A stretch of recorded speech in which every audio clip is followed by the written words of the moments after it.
My parents shamed me for marrying a farmer while my sister got a corporate executive. On her wedding day, her groom called me dirt and made me sit outside in the heat. But when my husband walked in wearing muddy boots and a flannel shirt, their faces went white because he was not just a farmer, he owned the ground they were standing on. My name is Haley, 34 years old, and I have spent my entire life being the dirt beneath my family's feet. While my sister Kylie was treated like a princess, I was the black sheep who played with soil and plants. They saw my calloused hands and assumed failure. They saw my husband's old truck and assumed poverty. They were wrong, dead wrong. Before I tell you how I bought the luxury venue they were getting married in, please like and subscribe if you have ever been underestimated by your own blood. Now let me take you back to the moment I pulled up to the gate of the Silver Creek Resort, the heat radiating off the asphalt. The engine of my heavy-duty pickup truck rumbled as I idled at the entrance. It was a work vehicle covered in a thin layer of dust from the vineyard with tools rattling in the back. The valet parking area was filled with polished Mercedes and BMWs glistening under the California sun. As I rolled down my window to speak to the security guard, he did not even look at my invitation. He just wrinkled his nose and pointed toward a service road hidden behind a row of hedges. "Deliveries are around the back," he said dismissively, waving his hand as if shooing away a fly. "I am not a delivery driver," I said, trying to keep my voice steady. "I am the sister of the bride." The guard looked at my truck, then at my simple dress and laughed. "Right, and I am the King of England. Move this junk before I call a tow truck, you are blocking the view." Before I could argue, a figure in a sharp tuxedo stormed out from the lobby.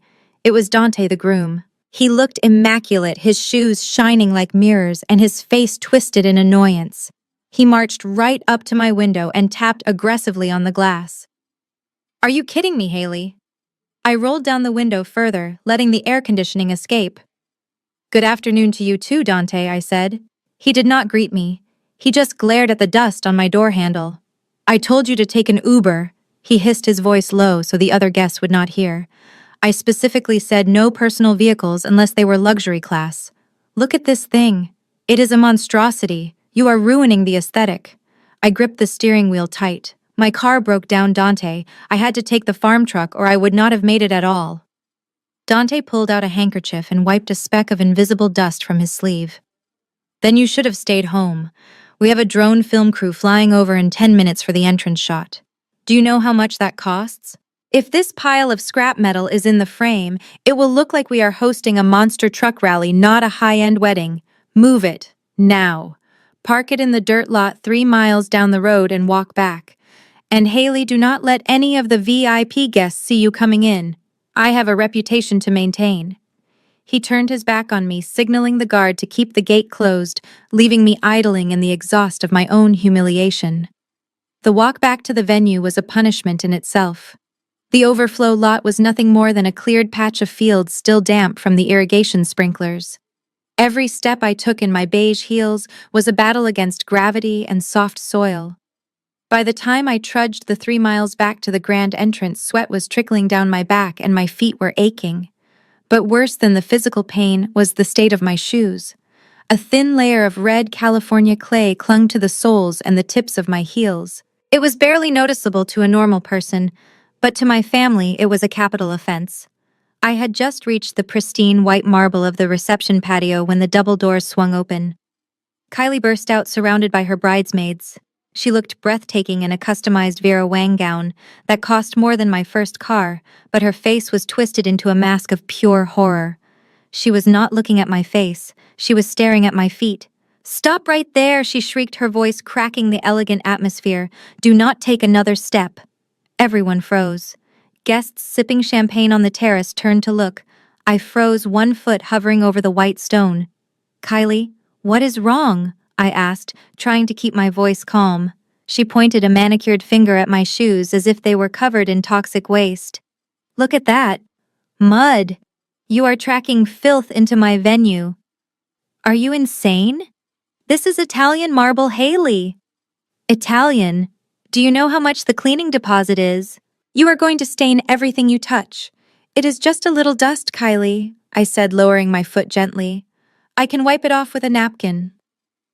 No! She screamed, lunging forward to block my path. Do not you dare touch the linens with that. You are going to bring bacteria and farm smells into the hall. I told Mom not to invite you. I knew you would ruin the aesthetic. You always have to be the dirty little botanist, do not you. She turned frantically to the security guard, the same one who had banished my truck earlier. You? Do something. She cannot come in like this. Get the hose. I blinked, unable to process what she was saying. The hose. Kylie, be serious. I am wearing a silk dress. I do not care about your dress, she snapped.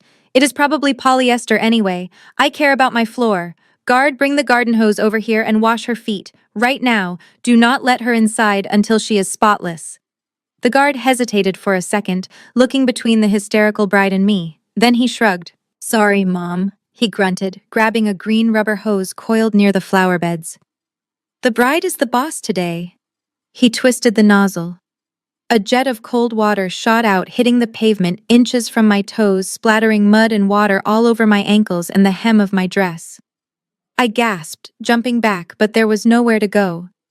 Kylie stood there with her arms crossed, a smug smile playing on her lips as the cold water soaked into my shoes, ruining the leather and turning the dust into a muddy slurry that stained my legs. The water pressure was humiliatingly high, stinging my skin as it blasted the clay from my heels. I stood there frozen like a statue while the cold spray ricocheted off the pavement and soaked the hem of my beige silk dress. The dark water crept up the fabric, ruining the delicate material instantly, but I did not move. I knew if I stepped away, Kylie would have me thrown out before Liam even arrived. I felt like livestock being hosed down before an auction, a prize pig that had rolled in the mud. The security guard kept his eyes low, clearly uncomfortable with the task, but too afraid of the bride to stop. That is when I saw my mother Susan step out onto the patio. For a split second, a spark of hope flared in my chest. Surely she would put an end to this. Surely she would tell Kylie that hosing down her older sister like a dirty car was unacceptable. But as she approached holding a crystal flute of champagne, her expression was not one of outrage. It was one of deep exhaustion and disappointment. She stopped a safe distance away to avoid the splash zone and shook her head, her perfectly coiffed hair not moving an inch in the breeze. Really, Haley? She sighed, taking a sip of her drink.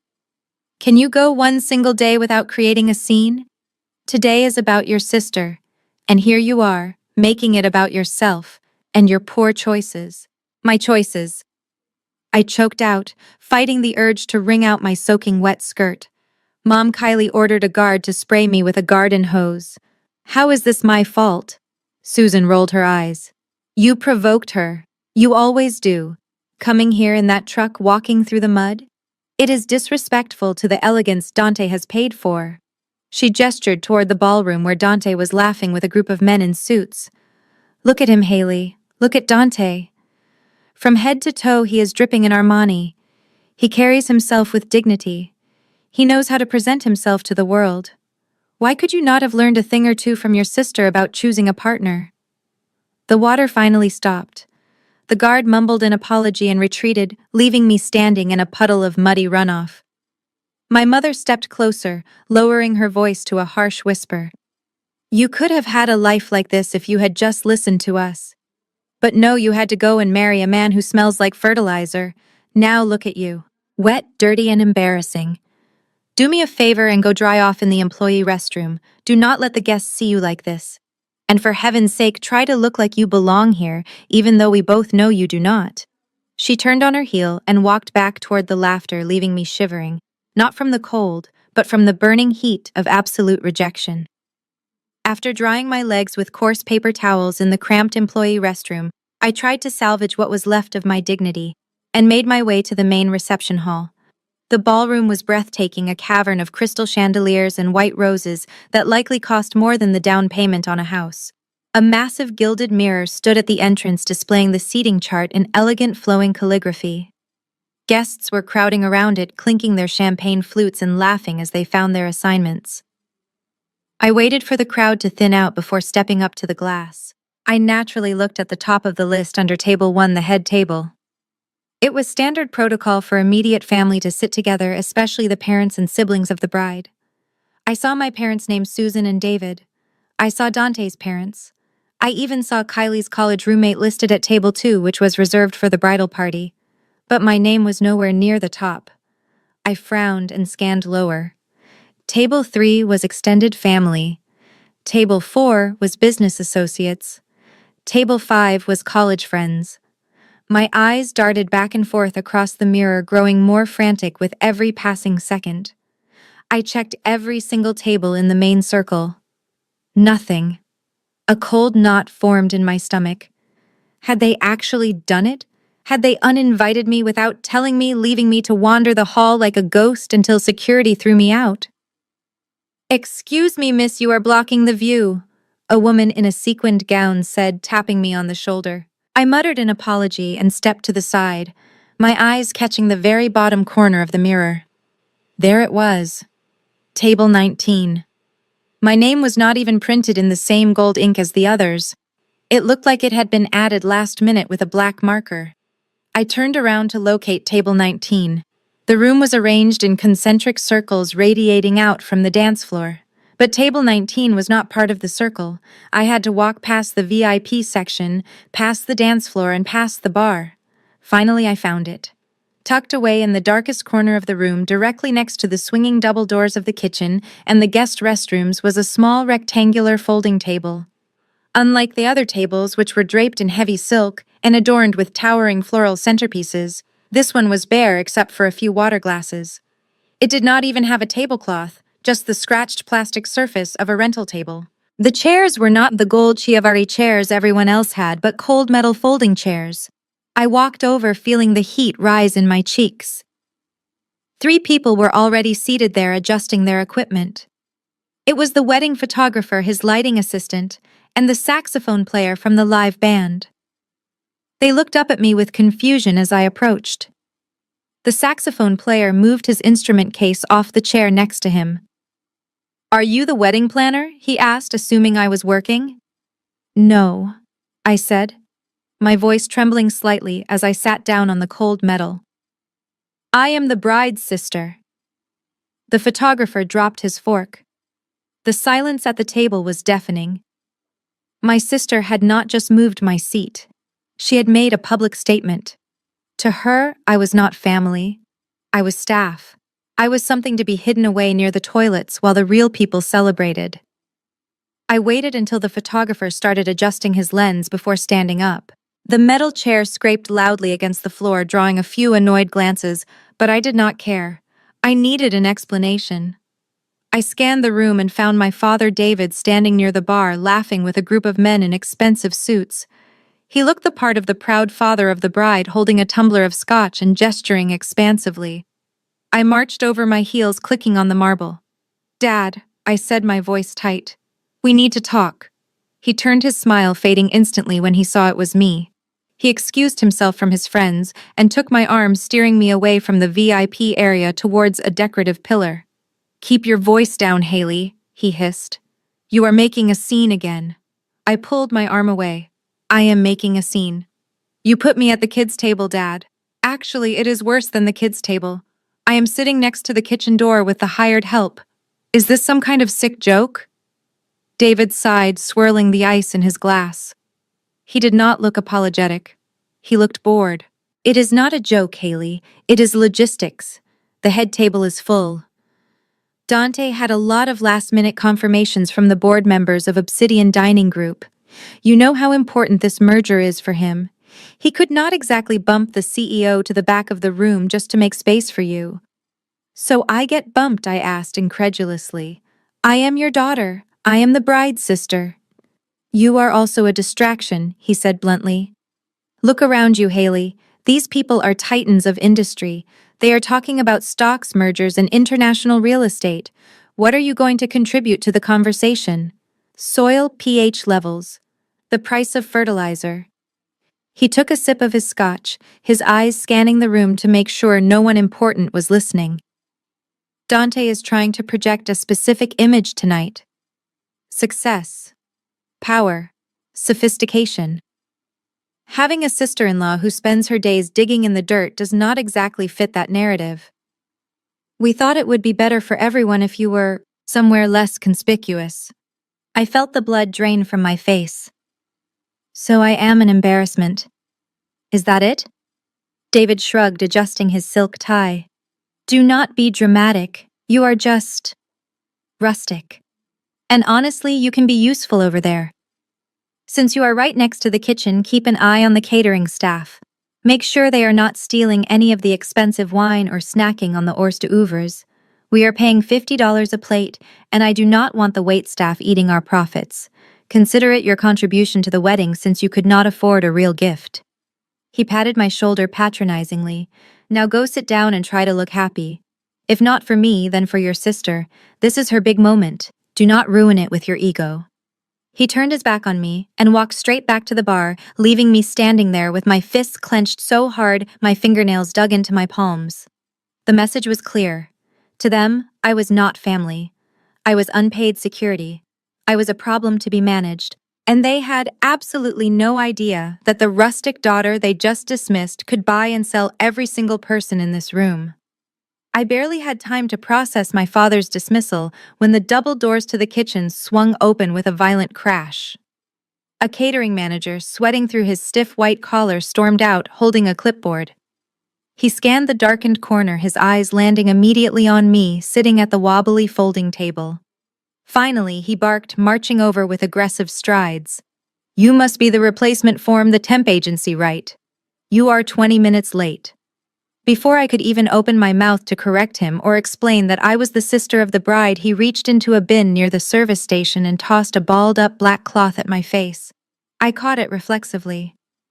It was a heavy industrial apron, stiff with starch and smelling faintly of stale wine and grease. Put that on and start clearing the empty champagne flutes from the lower patio, he ordered, pointing a finger at my chest.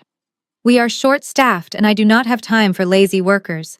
If I catch you sitting down again, you are not getting paid for the shift.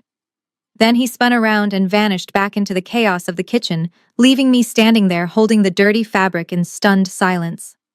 I stood up ready to throw the apron on the floor and demand some respect, but a high-pitched giggle stopped me cold. I turned to see Kylie standing a few feet away, with a glass of sparkling water in her hand. She had been watching the whole interaction. Instead of being horrified that her sister was just mistaken for a dishwasher, she looked delighted. Her eyes danced with amusement as she looked from the cheap apron in my hands to my face. Actually, that is a great look for you, she said, stepping closer and lowering her voice so the nearby guests would not hear her cruelty. You should keep it. You should. I stared at her, my grip tightening on the black fabric. Kylie, tell them I am a guest. Tell them I am your sister. She laughed again, a cruel sound that grated on my nerves. Why would I do that? Honestly, Haley, that apron is a significant upgrade. She reached out and flicked the strap of my dress with her manicured fingernail. Is this dress from Macy's? It looks like something from a clearance rack 3 seasons ago. The hem is fraying, and that shade of beige washes you out completely. It screams budget. She took a sip of her water and smiled sweetly. Wearing the apron would actually be doing me a favor. It covers up that disaster of an outfit and makes you look like you actually have a purpose here. Just put it on, Haley. At least if people think you are staff, they will not wonder why the bride's sister looks like a pauper. Plus, it will hide those mud stains on your skirt from your little walk earlier. You do not want to embarrass Dante more than you already have, do you? Be a good big sister and blend in with the help where you belong. It is the most professional you have looked all day. The humiliation of the apron was bad enough, but the isolation was worse. I sat in the corner, listening to the clatter of silverware and the low hum of conversation from the VIP tables, feeling completely cut off. I needed to warn Liam. I needed to tell him not to come to the front entrance, or they would humiliate him just like they did to me. I reached into my purse and pulled out my phone, my fingers trembling as I unlocked the screen. I had just started typing a text message telling him to park near the service road when a shadow fell over my table. Before I could hit send, a hand snatched the device right out of my grip. I looked up to see Dante standing there, his face flushed with the arrogance of a man who thinks he owns the world. He held my phone up, examining the screen with a sneer. Who are you texting? He demanded. Your husband. Tell him to turn that rust bucket around. We do not have space for agricultural vehicles today. Give me my phone back, Dante, I said, standing up and reaching for it. This is theft. It is policy, he countered, holding it high above my head like a schoolyard bully. He knew I could not reach it without making a scene, and he knew I was terrified of causing a scene. We have a strict no-phone policy for the ceremony and reception. We signed an exclusive deal with a luxury bridal magazine. No unauthorized photos.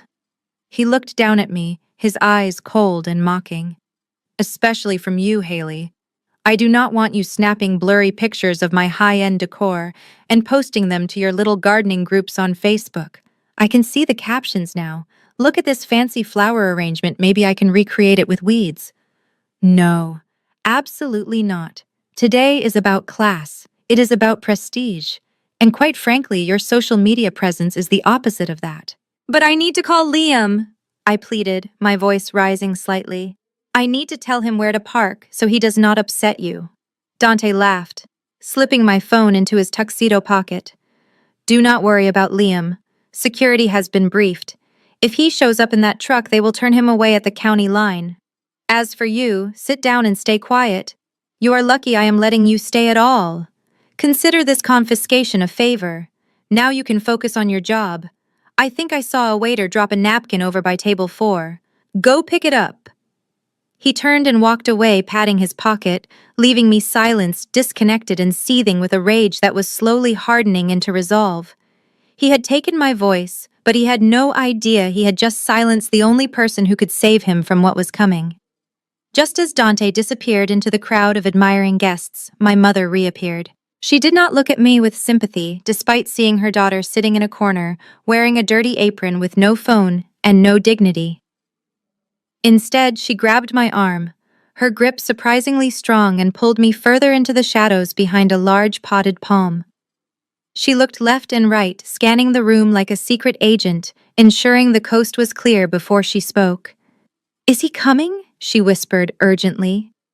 I rubbed my arm where she had pinched me. Who, Mom? Liam, she hissed. Is your husband coming? Please tell me he decided to stay at the farm to watch the corn grow, or whatever it is he does. He is on his way, I said, my voice flat. He is bringing a wedding gift. Susan closed her eyes and let out a long, suffering sigh, as if I had just told her I was bringing a plague of locusts to the reception. Okay, listen to me very carefully, Haley. When he gets here, do not let him come through the front door. I do not want him walking past the gift table or the guest book. Why, I asked, feeling the anger bubble up in my chest again. He is family. He is your son-in-law. He is a distraction, she snapped, opening her eyes to glare at me. Look around you. This is a black tie event. Dante has invited the CEO of Obsidian Dining Group, Mr. Jerry Reynolds. He is sitting right over there at table 2. She gestured discreetly toward a distinguished older man in a gray suit. That man controls Dante's entire future. And Dante told us specifically that Mr. Reynolds is a man of refined tastes. He hates disorder. He hates unprofessionalism. And frankly, he hates the smell of manual labor. If Liam walks in here smelling like manure and tractor grease with dirt under his fingernails, it is going to offend Mr. Reynolds. It could cost Dante his promotion. I stared at her in disbelief. You think Liam smells like manure? Mom, he owns... She cut me off with a sharp wave of her hand. I do not care what he owns, Haley. I care about what he looks like. And he looks like a farmhand. So here is the plan. When Liam arrives, text him. Oh, wait, Dante has your phone. Well, when he gets here, go out and meet him in the parking lot. Tell him to use the service entrance around the back. The kitchen staff has been instructed to set up a folding chair for him next to the dishwashing station. He can eat there. The chef will give him a plate of whatever is left over. But he is not to step foot in this ballroom. Is that clear? My mouth fell open. You want my husband to eat in the kitchen? Like a stray dog. I want him to stay out of sight, she corrected coldly. It is for his own good too. He would not be comfortable in there anyway. He does not know which fork to use. He would just embarrass himself and us. Just do this one thing for your sister Haley. Keep your peasant husband away from the VIPs. Now fix that apron. You look sloppy. She patted my cheek with a fake smile and walked away, leaving me standing in the shadows, trembling with rage. They thought they were protecting the CEO from a dirty farmer. They had no idea that the man they were banishing to the kitchen was the one man the CEO had been trying to meet for 5 years. And when Liam found out about this, there would be no back door big enough for them to hide behind. As I stood in the shadows clutching the dirty apron, the smell of industrial laundry detergent triggered a memory so vivid it almost brought me to my knees. It took me back to the very first time I introduced Liam to my family 2 years ago. I should have known then that this war was unwinnable. It was Thanksgiving, and I had finally convinced Liam to come meet the people who raised me. We pulled into my parents' driveway in his Ford F-250. It was a working truck, not a show pony. There was a little mud on the tires and a few scratches on the bed from hauling equipment. Parked next to my father's leased Mercedes and Dante polished BMW, it looked like a beast invading a beauty pageant. Liam turned off the ignition and looked at me. He was wearing a clean plaid flannel shirt, dark denim jeans, and his favorite leather boots. He looked rugged and handsome to me, but as I looked at the front door, I felt a knot of dread form in my stomach. He reached into the back seat and pulled out a heavy wooden crate. Inside were 6 bottles of deep red wine. There were no flashy gold foil labels, no embossed logos, and no barcodes. Just simple dark glass, with the year handwritten in white ink on the neck. To the untrained eye, it looked like a hobby project. What my family did not know was that this was the Reserve Cabernet from Summit Estate, a limited run that wine critics called Liquid Velvet. Collectors paid over $1,000 a bottle for this vintage, and there was a 5-year waiting list just to get on the allocation list. Liam had hand-selected these from his private cellar as a gesture of respect. My mother opened the door before we could even knock. Her eyes scanned Liam from his ungelled hair to his boots, and her smile instantly froze. "Oh," she said, her voice dripping with disappointment. "You must be the friend Haley told us about." "Husband, Mom," I corrected, stepping forward. "This is Liam." Liam extended a hand warmly. "A pleasure to meet you, Mrs. Evans. Thank you for having me." My mother stared at his hand for a second too long before giving it a limp shake. She did not invite us in immediately. Instead, she looked past him at the truck in the driveway. "Haley, honey, maybe your friend should park that vehicle on the street. The neighbors might think we are having some construction done." Liam did not flinch. He just smiled easy and calm. "No problem, Mom. I brought something for dinner." He lifted the wooden crate. My father David appeared behind my mother holding a glass of scotch. He peered at the box with disdain. "What is this?" he asked. "Just some red from the farm," Liam said, humble as always. "Thought it would pair well with the turkey." My father laughed, a short barking sound. "Homemade wine. How quaint. I hope it is pasteurized." "We have delicate stomachs, Liam.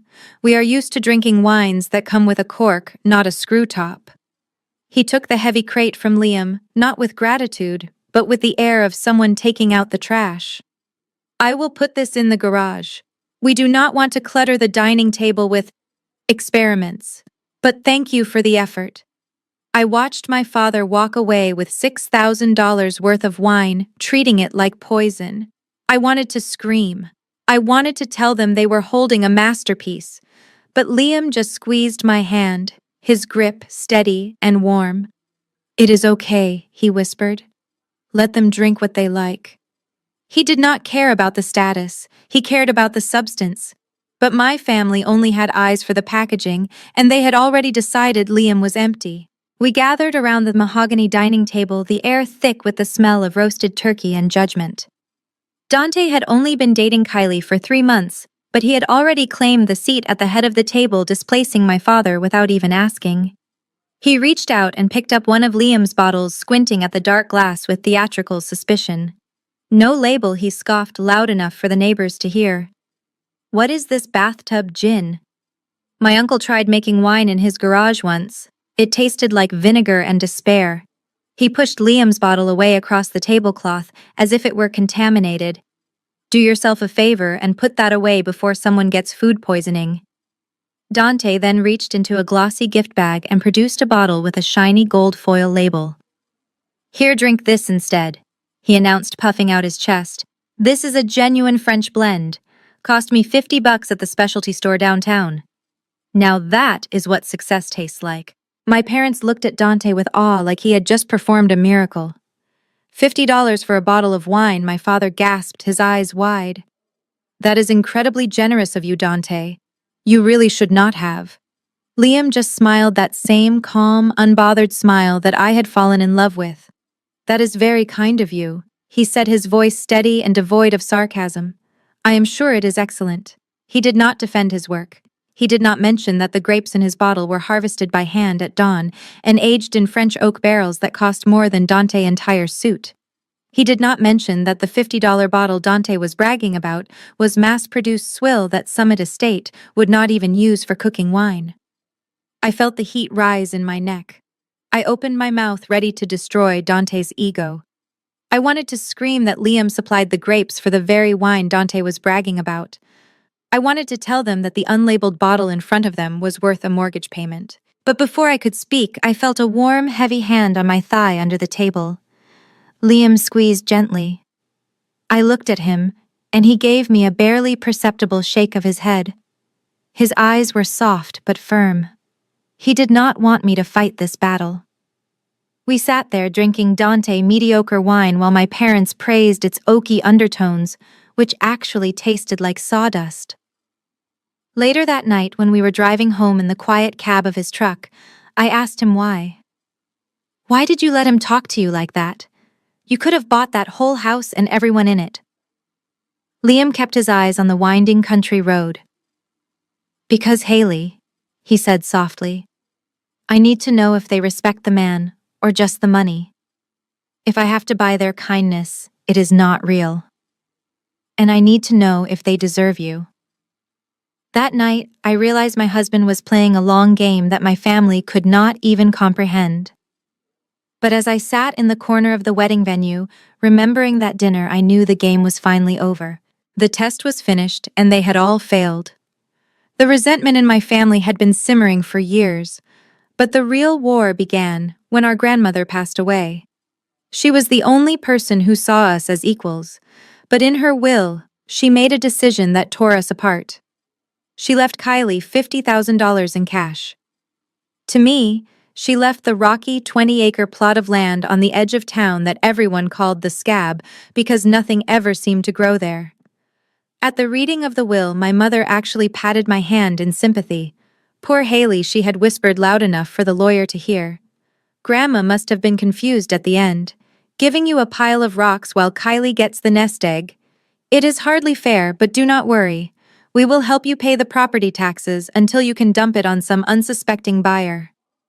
Kylie did not offer sympathy. She offered a smirk. She took her $50,000 and burned through it in 6 months. It went to a leased convertible, a trip to Tulum, and a closet full of designer bags that she paraded around town. Meanwhile, Liam and I were out on the Scab every single day. Liam had taken soil samples and discovered something my family was too ignorant to understand. The land was not dead. It was volcanic. It was rich in minerals and possessed the perfect drainage for high-altitude Cabernet grapes. It was not a wasteland. It was a gold mine waiting to be tapped. But we did not tell them that. We just worked quietly, clearing the brush and planting the first vines. Then, the inevitable happened. Kylie ran out of money. She showed up at our trailer one afternoon, her eyes hidden behind oversized sunglasses, looking at our modest home with disdain. She did not ask how we were. She just held out her hand.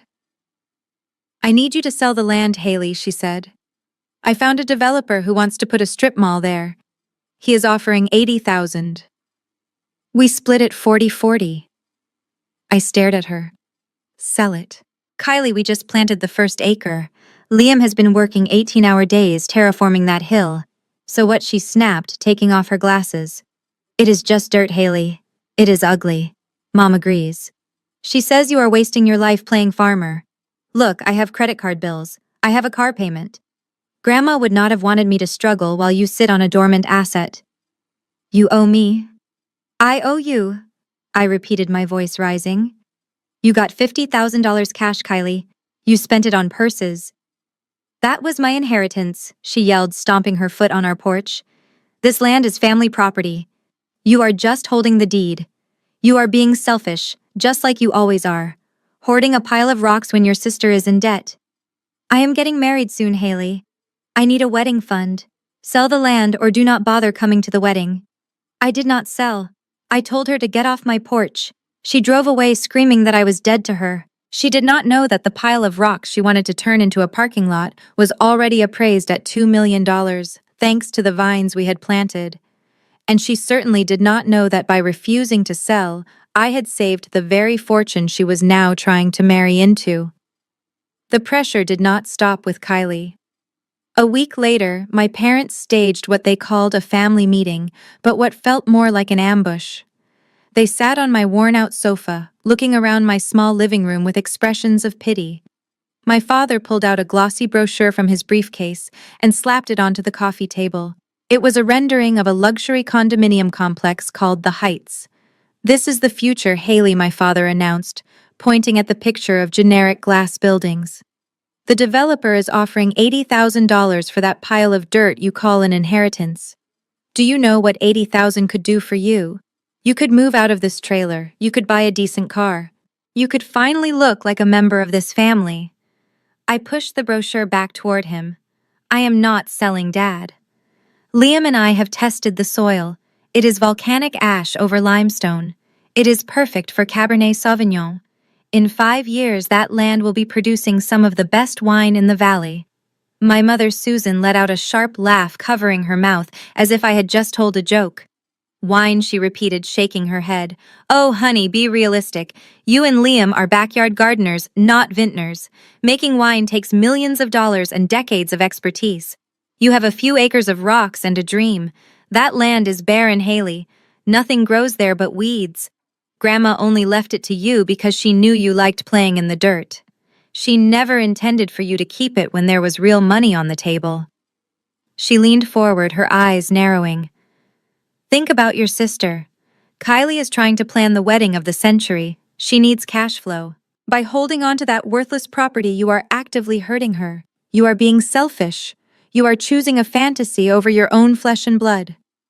I looked at them, feeling a cold resolve settle in my chest. They truly believed I was deluded. They saw the land as a quick paycheck while I saw it as a legacy. It is not worthless, I said firmly. And I am not selling my future to pay for Kylie's party. My father stood up, his face red with anger. You are stubborn, just like your grandfather was. And look where it got him. Dead broke. If you walk away from this deal, do not come crying to us when you fail. When you are starving and surrounded by dead vines, do not expect a dime from us. We tried to help you. We tried to save you from your own stupidity, but you are determined to be a loser. They stormed out of my trailer, leaving the brochure on the table. I picked it up and threw it in the trash. They called me selfish. They called me foolish. But as I watched their expensive car kick up dust on my driveway, I knew something they did not.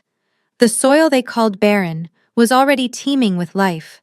And the daughter they called a loser was about to build an empire on the very rocks they despised. The final straw regarding my finances happened just 2 months ago inside a bridal boutique that served champagne to guests as they walked in.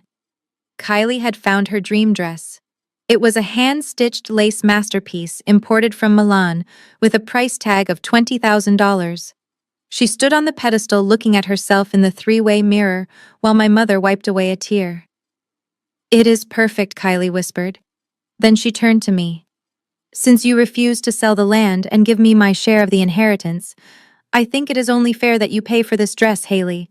Consider it making financial amends. I nearly choked on the complimentary sparkling water. Kylie, I do not have $20,000 lying around. We just emptied our accounts last week. My mother spun around, her face hardening. Emptied your accounts?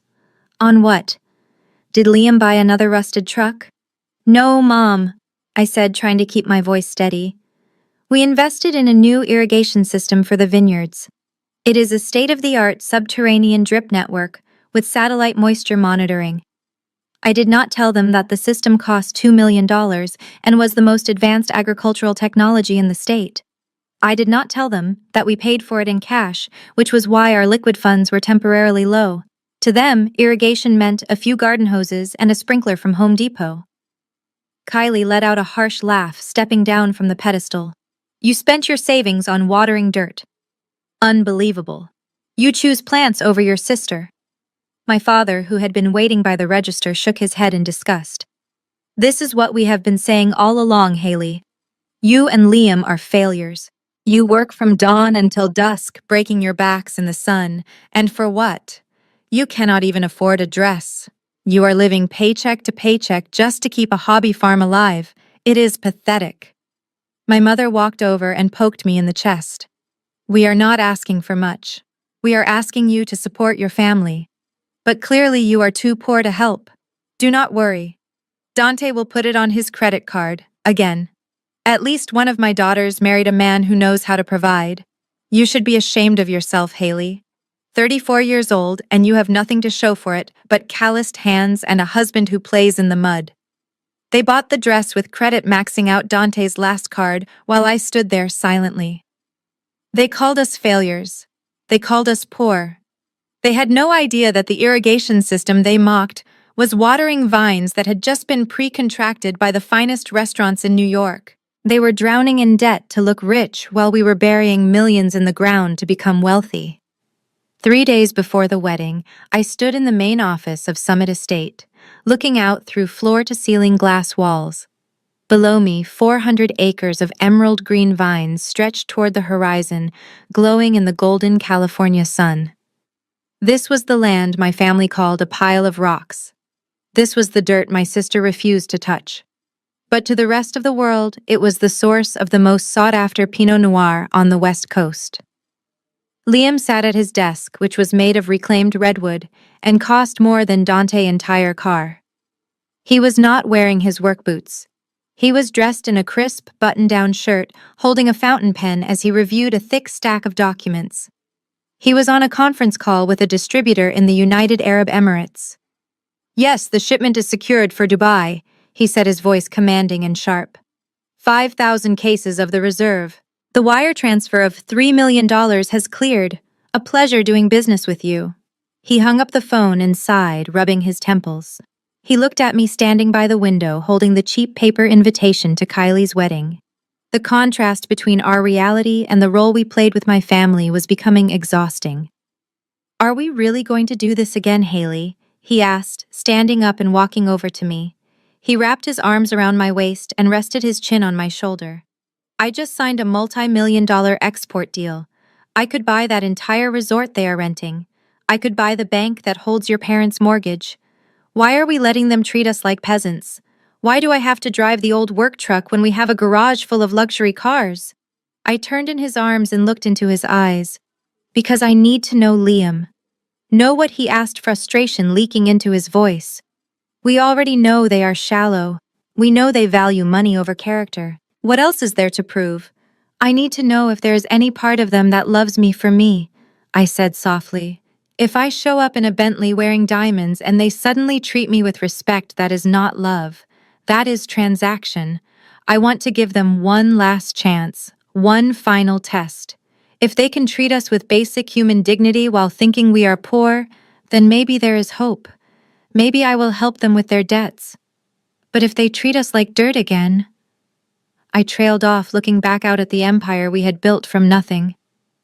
Liam kissed my forehead.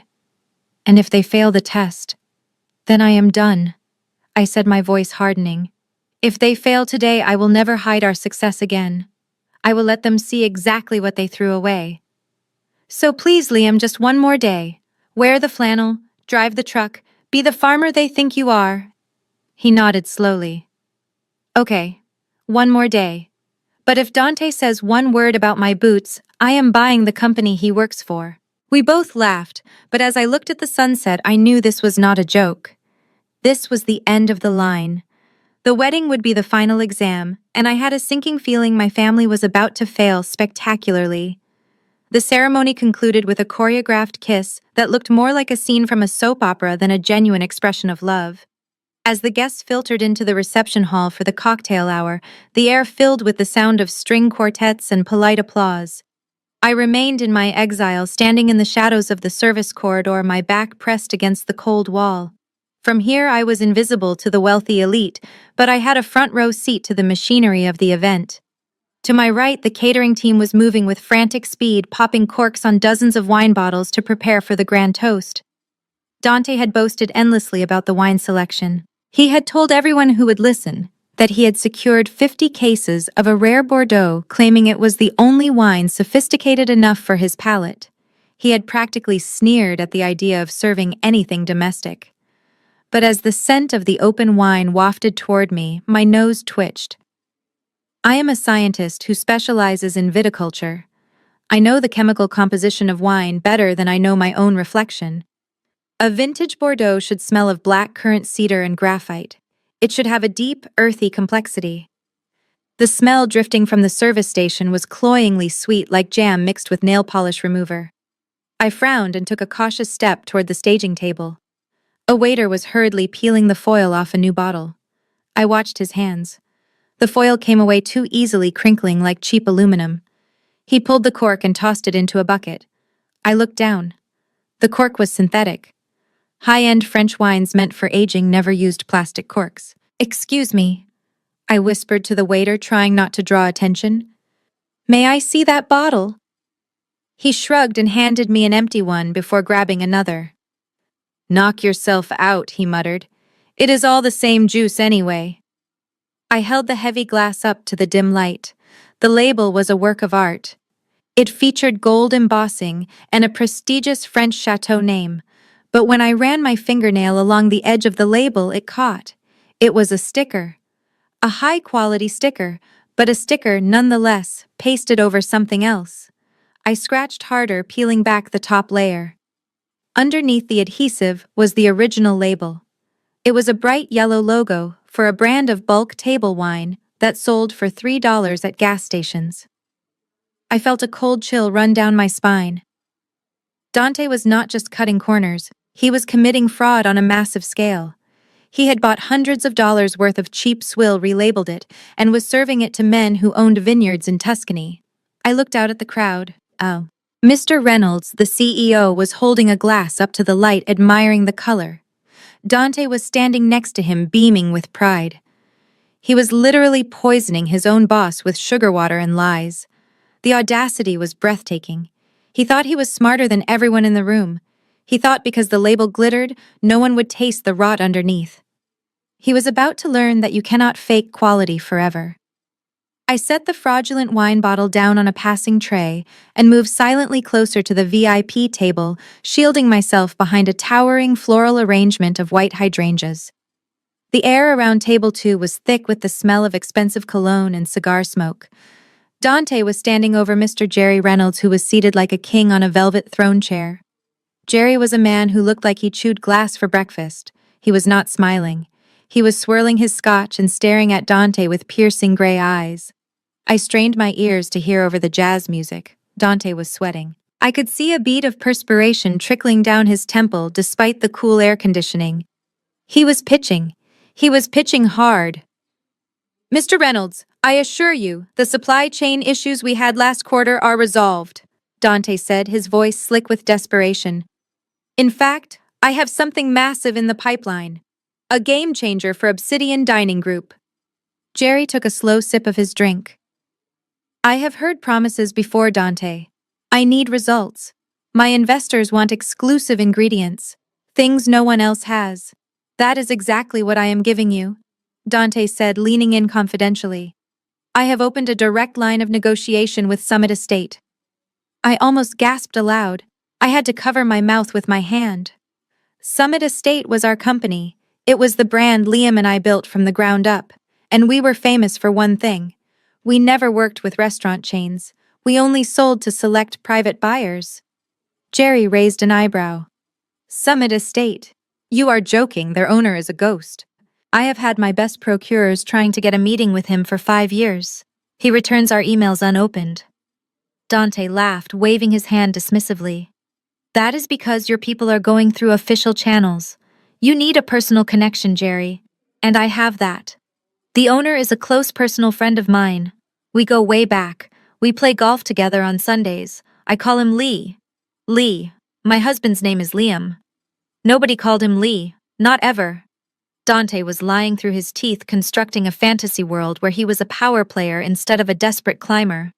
He has promised me first refusal on their entire Wagyu beef production. Dante continued, his eyes gleaming with the thrill of the lie. You know their beef is grass-fed on volcanic soil. It is better than Kobe, and he is giving it to us exclusively. I am bringing the contract to your office on Monday morning. Jerry sat up straighter, clearly interested now. Exclusive rights to Summit Wagyu. That would put us on the cover of Forbes. If you pull this off, Dante, the vice president office is yours. But if you are wasting my time, I am not, sir. Dante beamed. Consider it done. He is practically begging to work with me. I stepped back into the shadows, my heart pounding against my ribs. The audacity was suffocating. Dante was staking his entire career on a friendship that did not exist with a man he had just banished to eat leftovers in the kitchen. He was promising my husband's hard work to a stranger while treating my husband like trash. He had dug his own grave. All Liam had to do was walk through those doors, and the dirt would start falling in. I stood there in the dim light of the corridor, trembling with a rage so pure it felt like cold steel in my veins. Dante was not just a liar, he was a parasite. For years he had mocked Liam's calloused hands. He had made jokes about our truck, calling it a blight on the neighborhood. He had turned up his nose at our clothes and treated us like we were a disease that needed to be quarantined. Yet here he was building his entire professional future on the foundation of Liam's hard work. He was using the reputation of Summit Estate, a reputation we had built with blood, sweat, and tears, as a stepping stone for his own unearned promotion. He was selling a friendship that did not exist to a man he was actively deceiving. He claimed to play golf with Lee on Sundays. The reality was that on Sundays, Liam was usually knee-deep in mud checking irrigation lines or inspecting vine roots. Liam did not even own a set of golf clubs. He considered golf a waste of good pasture land.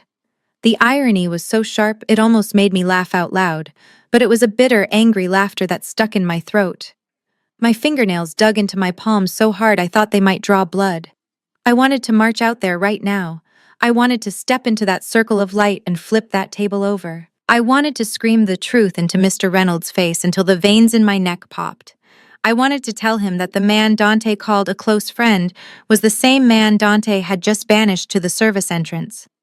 I wanted to tell him that the real owner of Summit Estate was currently being directed to park near the dumpsters because he was not aesthetic enough for Dante's big day. But I stopped myself. I forced my feet to stay planted on the floor. I took a deep breath, inhaling the scent of the cheap synthetic wine Dante was serving, and forced my heart rate to slow down. If I exposed him now, it would just be my word against his. He would spin it. He would call me crazy. He would say I was a jealous sister trying to ruin his wedding. He would say I was drunk or hysterical. No. This needed to be absolute. This needed to be public. And most importantly, it needed to be undeniable. I looked at Dante one last time. He was clinking glasses with Jerry, smiling like he had just won the lottery. He looked so confident, so untouchable. He had no idea that he had just signed his own death warrant. By invoking the name of Summit Estate, he had invited a force he could not control into his carefully curated little world. I turned away from the VIP section and walked back to my lonely folding table near the kitchen. I sat down on the cold metal chair and smoothed the dirty apron over my knees. I would wait.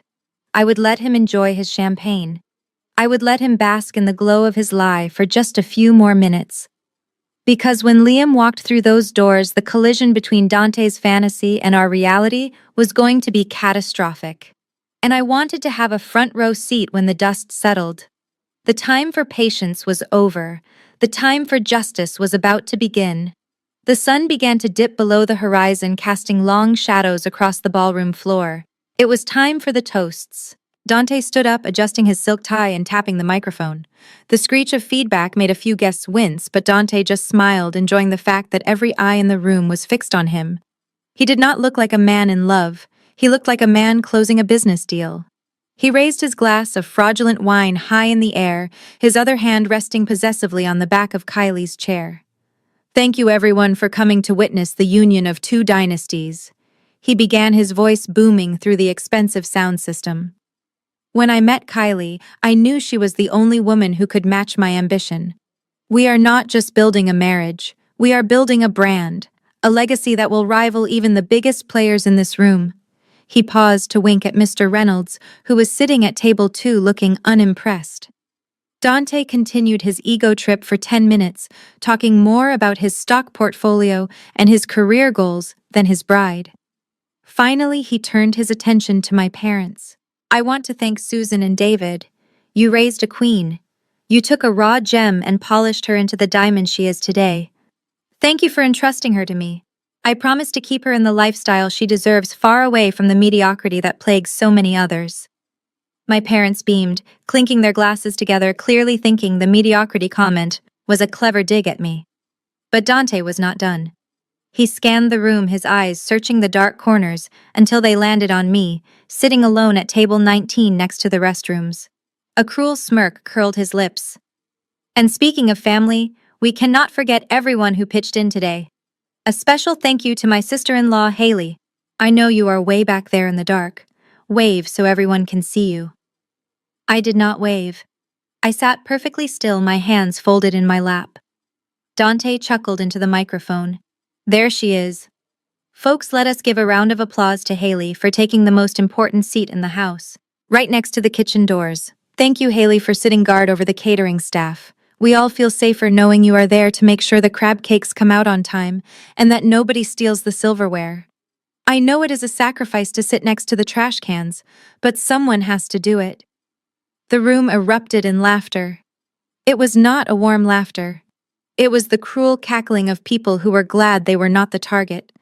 My parents laughed the hardest, wiping tears from their eyes, as if Dante was the funniest comedian on earth. Kylie covered her mouth, giggling delightedly at my expense. I sat there stone-faced, staring at the condensation on my water glass. He had turned my exclusion into a public spectacle. He had made me the punchline of his big moment.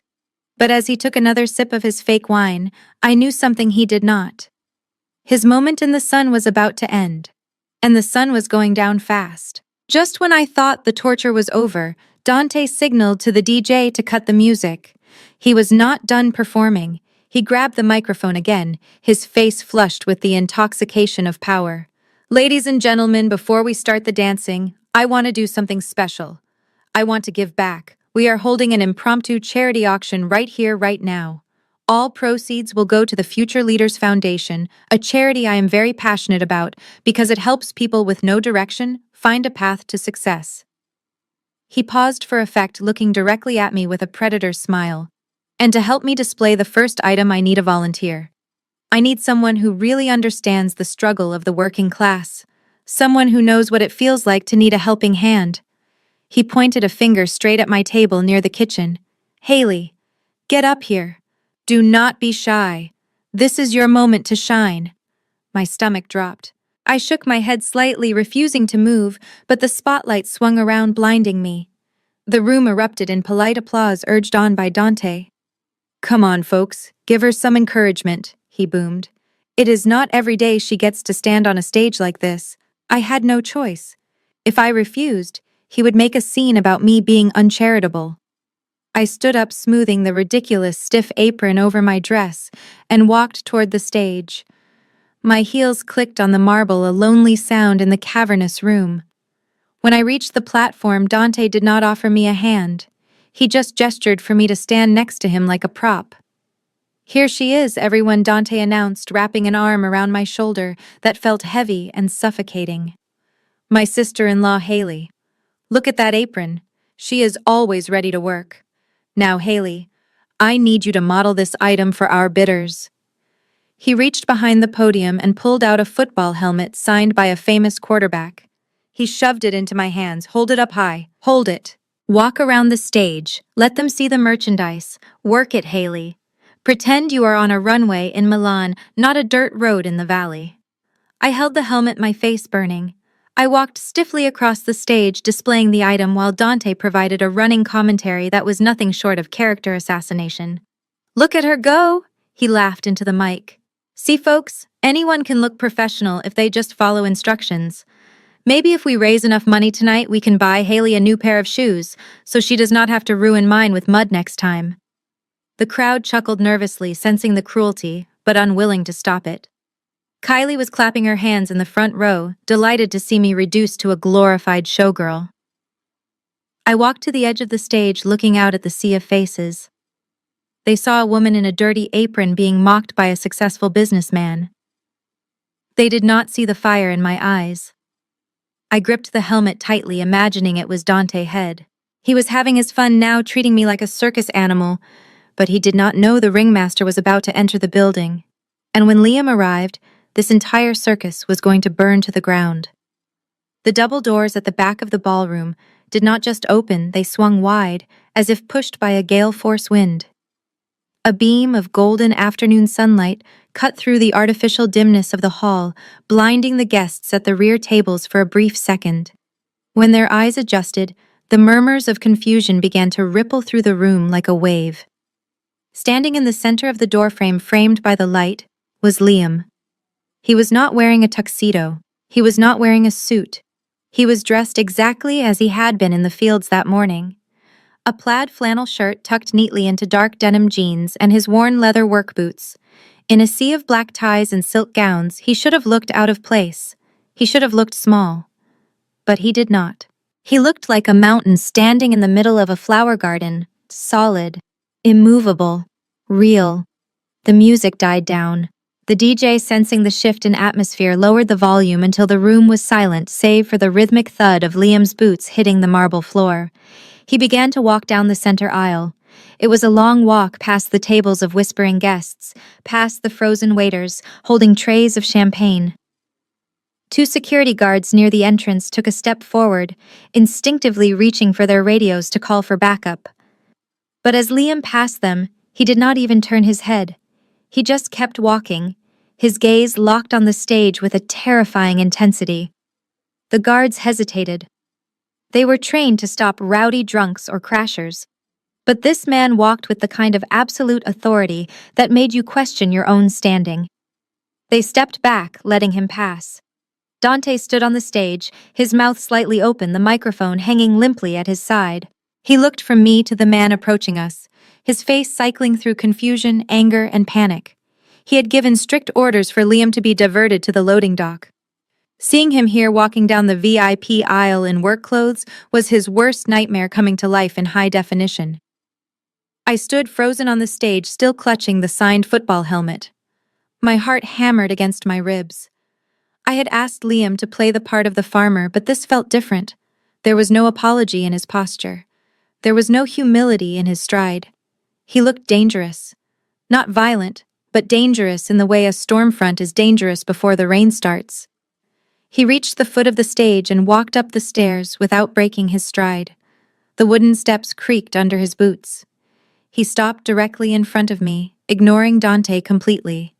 He reached out and gently took the helmet from my hands, setting it down on the podium with a thud. Then he took my cold, trembling hands in his warm, rough ones. His eyes searched my face, seeing the humiliation, the fear, and the unshed tears. For a moment, the rest of the room disappeared. It was just us. Then he turned slowly to face Dante, and the temperature in the room seemed to drop 10 degrees.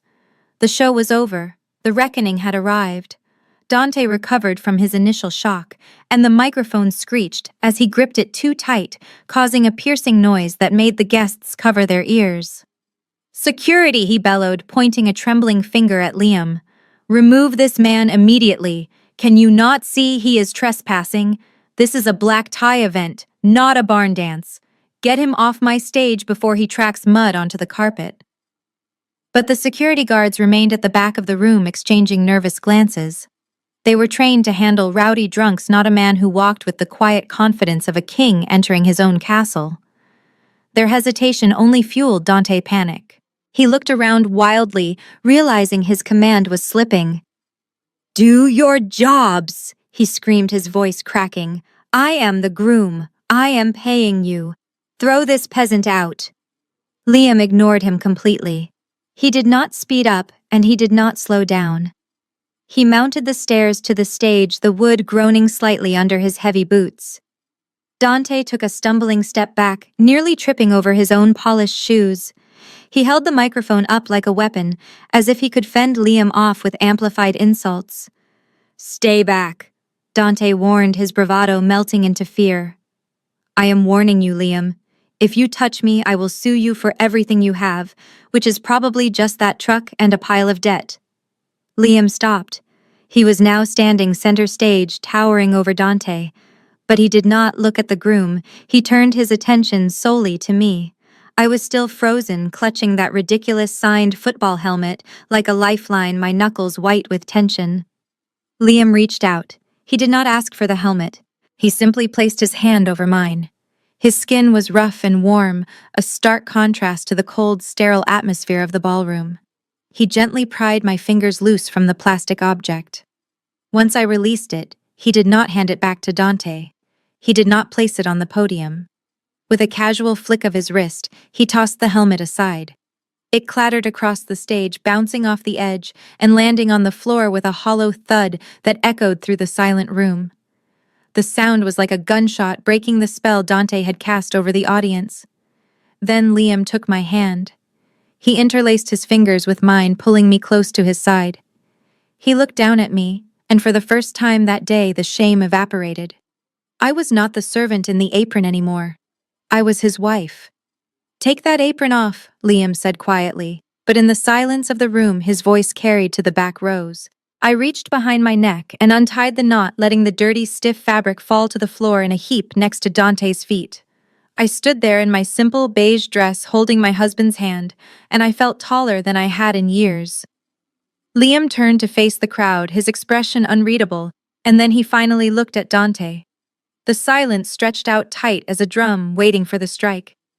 The silence on the stage was shattered by the sound of heavy footsteps pounding up the wooden stairs. My father David had abandoned his drink at the bar and was charging toward us, his face a mask of purple rage. He did not look like a dignified father of the bride anymore. He looked like a man watching his investment portfolio burst into flames. He threw himself between Liam and Dante, acting as a human shield for the man who had just publicly humiliated his daughter. He shoved his hands against Liam's chest, trying to push him back, but it was like trying to push a boulder. Liam did not budge an inch. He simply looked down at my father with an expression of profound pity. "Liam, get out!" David screamed, saliva flying from his mouth. "Get out of here right now. Have you not done enough damage? Look at you. You barge in here dressed like a hobo, smelling like dirt, and you think you have the right to interrupt a high society event." "Dad, stop," I said, stepping forward, but he spun around and pointed a trembling finger in my face. "You shut up, Haley," he snapped. "This is your fault. You could not stand seeing your sister happy, could you? You could not stand seeing her marry a successful man while you are stuck with a loser who plays in the mud, so you brought him here to sabotage everything." He turned back to Liam, his eyes wild with desperation. "I know what this is about. You are jealous. You are jealous because Dante is a vice president and you are a nobody. You are jealous because he can afford to rent a place like this and you cannot even afford a suit. Well, I will not let you ruin this for him. I will not let you embarrass this family in front of Mr. Reynolds." My mother Susan had rushed to the edge of the stage, wringing her hands and looking out at the shocked audience. She forced a bright, hysterical smile. "I am so sorry, everyone," she called out, her voice shrill. "Just a little family misunderstanding. Too much open bar for some of our rural relatives. Security is handling it. Please enjoy your appetizers." She hissed at the guards who were finally approaching the stage. "Get him out of here. Drag him out if you have to." David grabbed Liam's arm, trying to physically pull him toward the stairs. "Move," he grunted, straining against Liam's immobility. "Go back to your truck. Go back to your farm. You are not wanted here. You are a stain on this carpet." Liam finally moved. He did not shove my father. He simply flexed his arm, breaking David's weak grip with effortless ease. My father stumbled back, nearly falling into Dante. Liam adjusted his cuffs calmly, his eyes sweeping over my parents and the cowering groom. He did not look angry anymore. He looked like a judge delivering a verdict.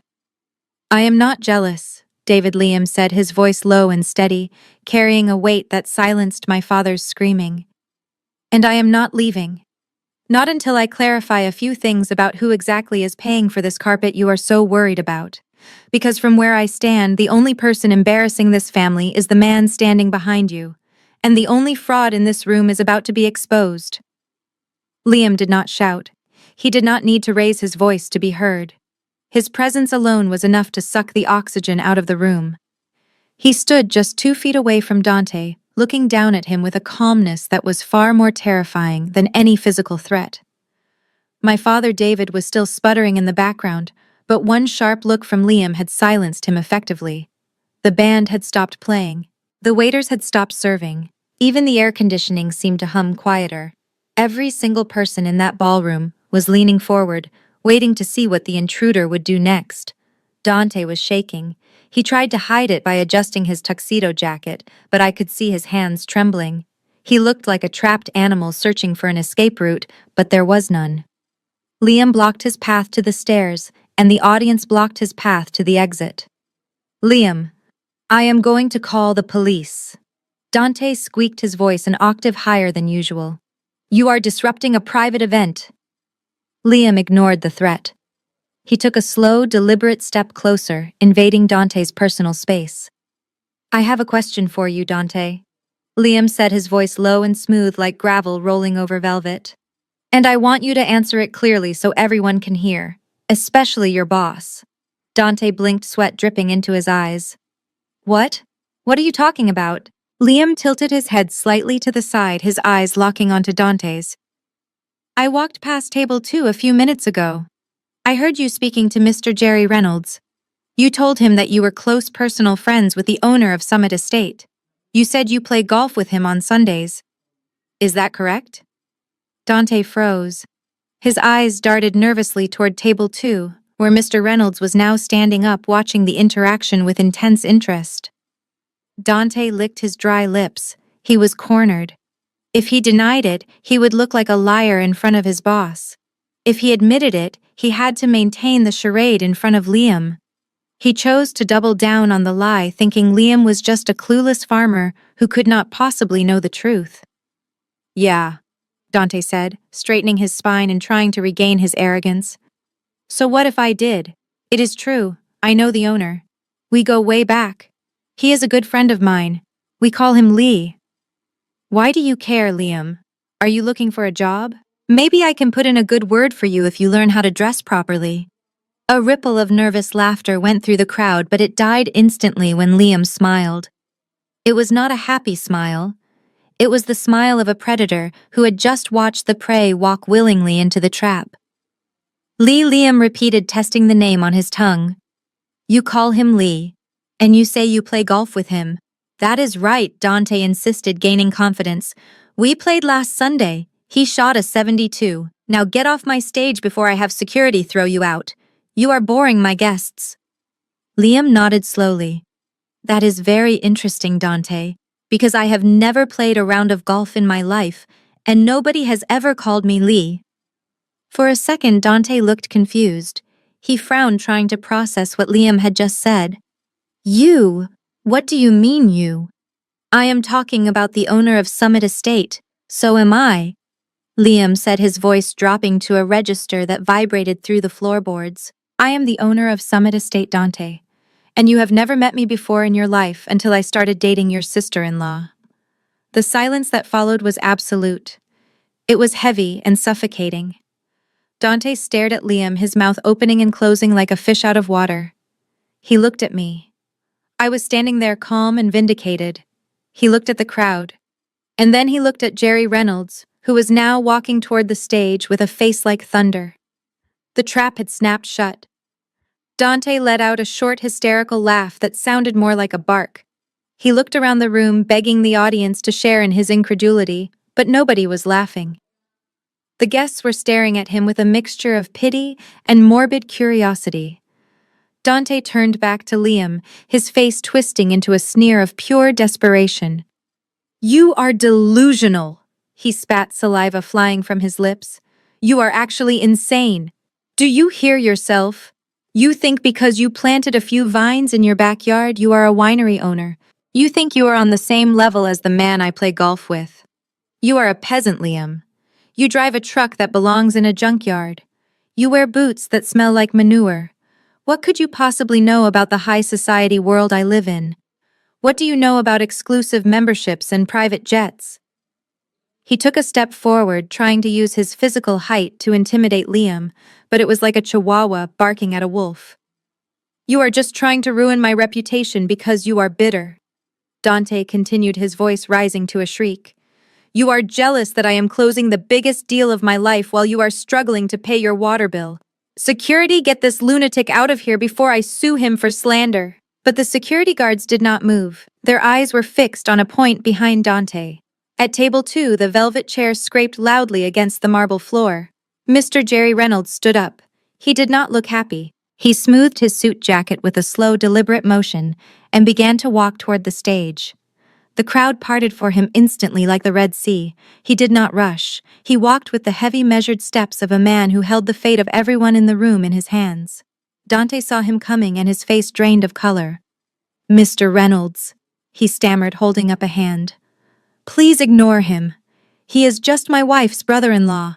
He has had too much to drink. He is having a mental breakdown. I will handle this.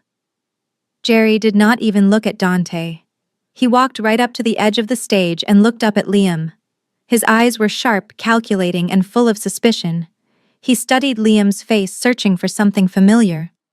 He looked at the flannel shirt. He looked at the work boots. And then, he looked at Liam's eyes. You said Summit Estate? Jerry said, his voice cutting through Dante's babbling like a knife. Dante tried to intervene, stepping between them. Sir, please do not listen to him. He is a liar. Shut up! Dante, Jerry barked without looking away from Liam. I am speaking to this man. He turned back to Liam, his gaze intense. You claim to be the owner. That is a bold claim. The owner of Summit Estate is a ghost. I have been trying to reach him for 5 years. My assistants have sent dozens of emails. If you are him, tell me something only he would know. Tell me why you rejected my offer last year. Dante let out a sigh of relief, clearly thinking Liam would fail this test. He smirked, crossing his arms. Go ahead, Liam. Tell him. Tell us all about the business deal you know nothing about. Make up a good story.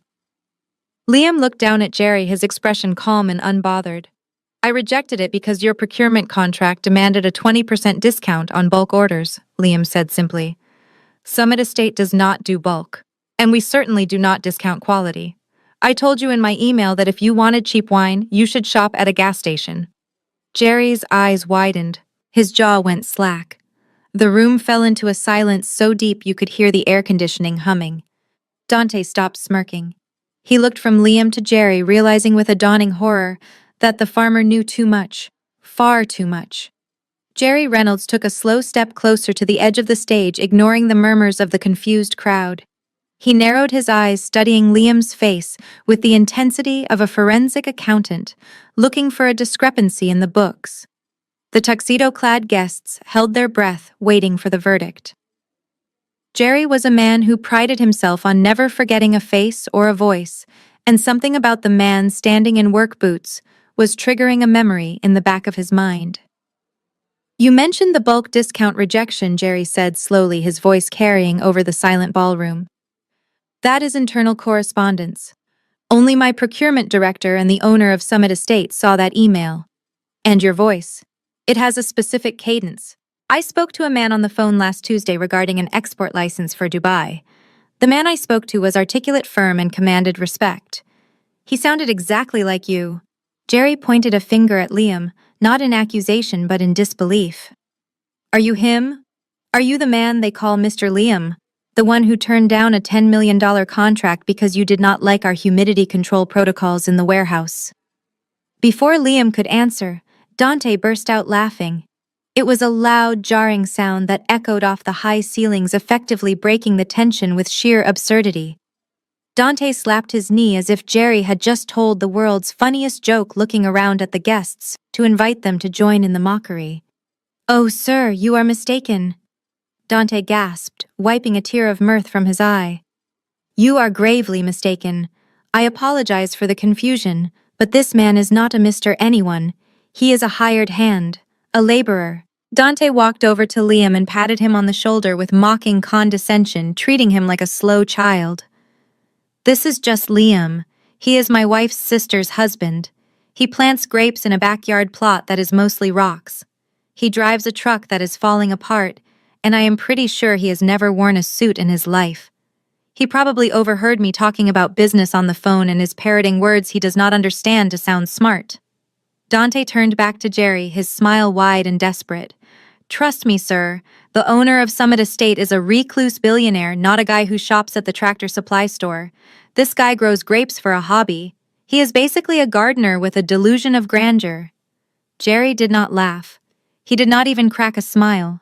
He looked from Dante's manic grinning face back to Liam's stoic expression. The CEO was not a fool.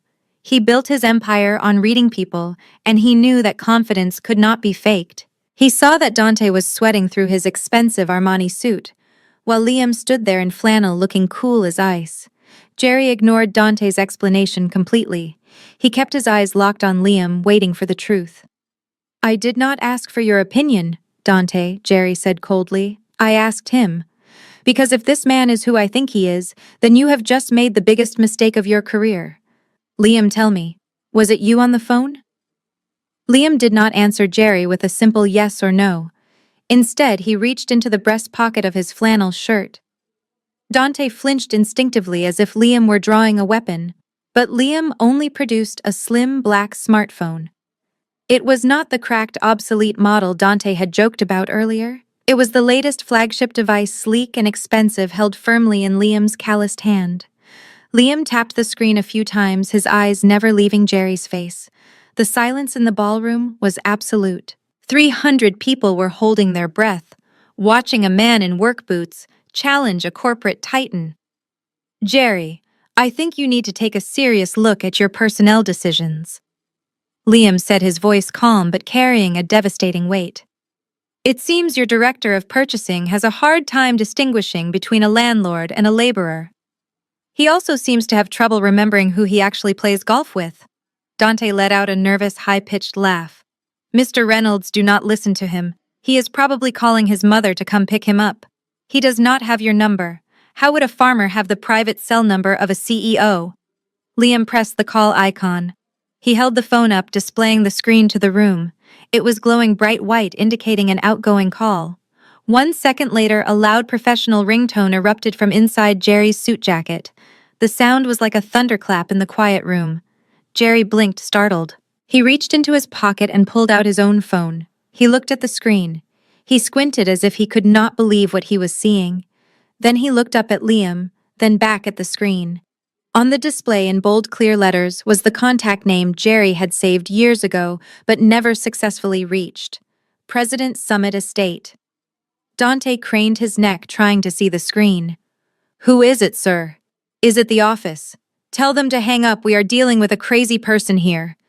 Jerry turned the screen around, shoving it directly into Dante's face. The color drained from Dante's skin so fast he looked like a corpse. His mouth opened, but no sound came out.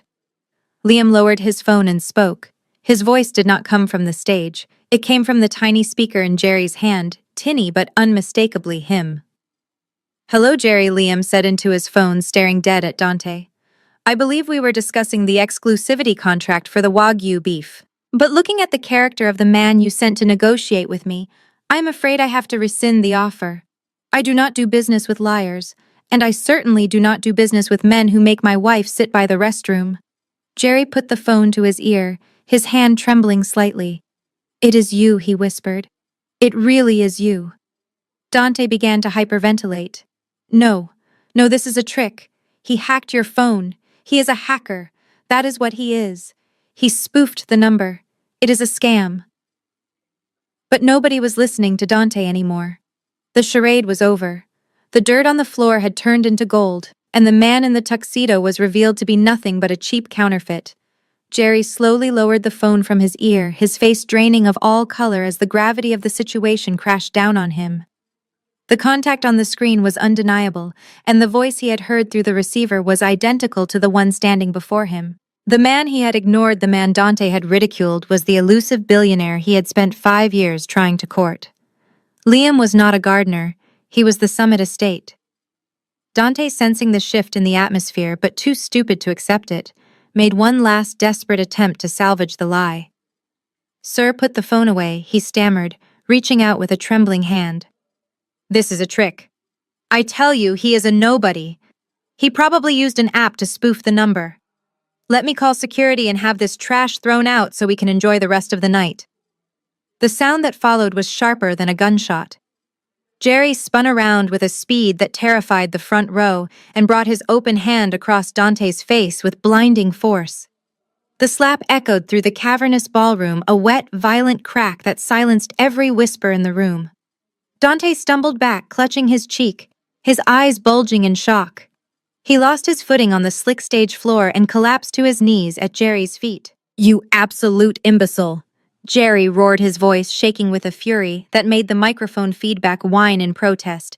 "You arrogant, short-sighted fool! Do you have any idea what you have just done? You stand here on this stage and try to eject the single most important supply partner in the entire culinary industry." Jerry stepped forward, looming over the cowering groom. "I entrusted you with one job, Dante. I told you to secure the Wagyu beef contract. I told you to build a relationship with Summit Estate. Instead, you bring the owner into this room and treat him like a leper. You force him to enter through the service door. You mock his clothes, you insult his wife, and you lie to my face, claiming you are his best friend while he is standing right in front of you waiting for an apology."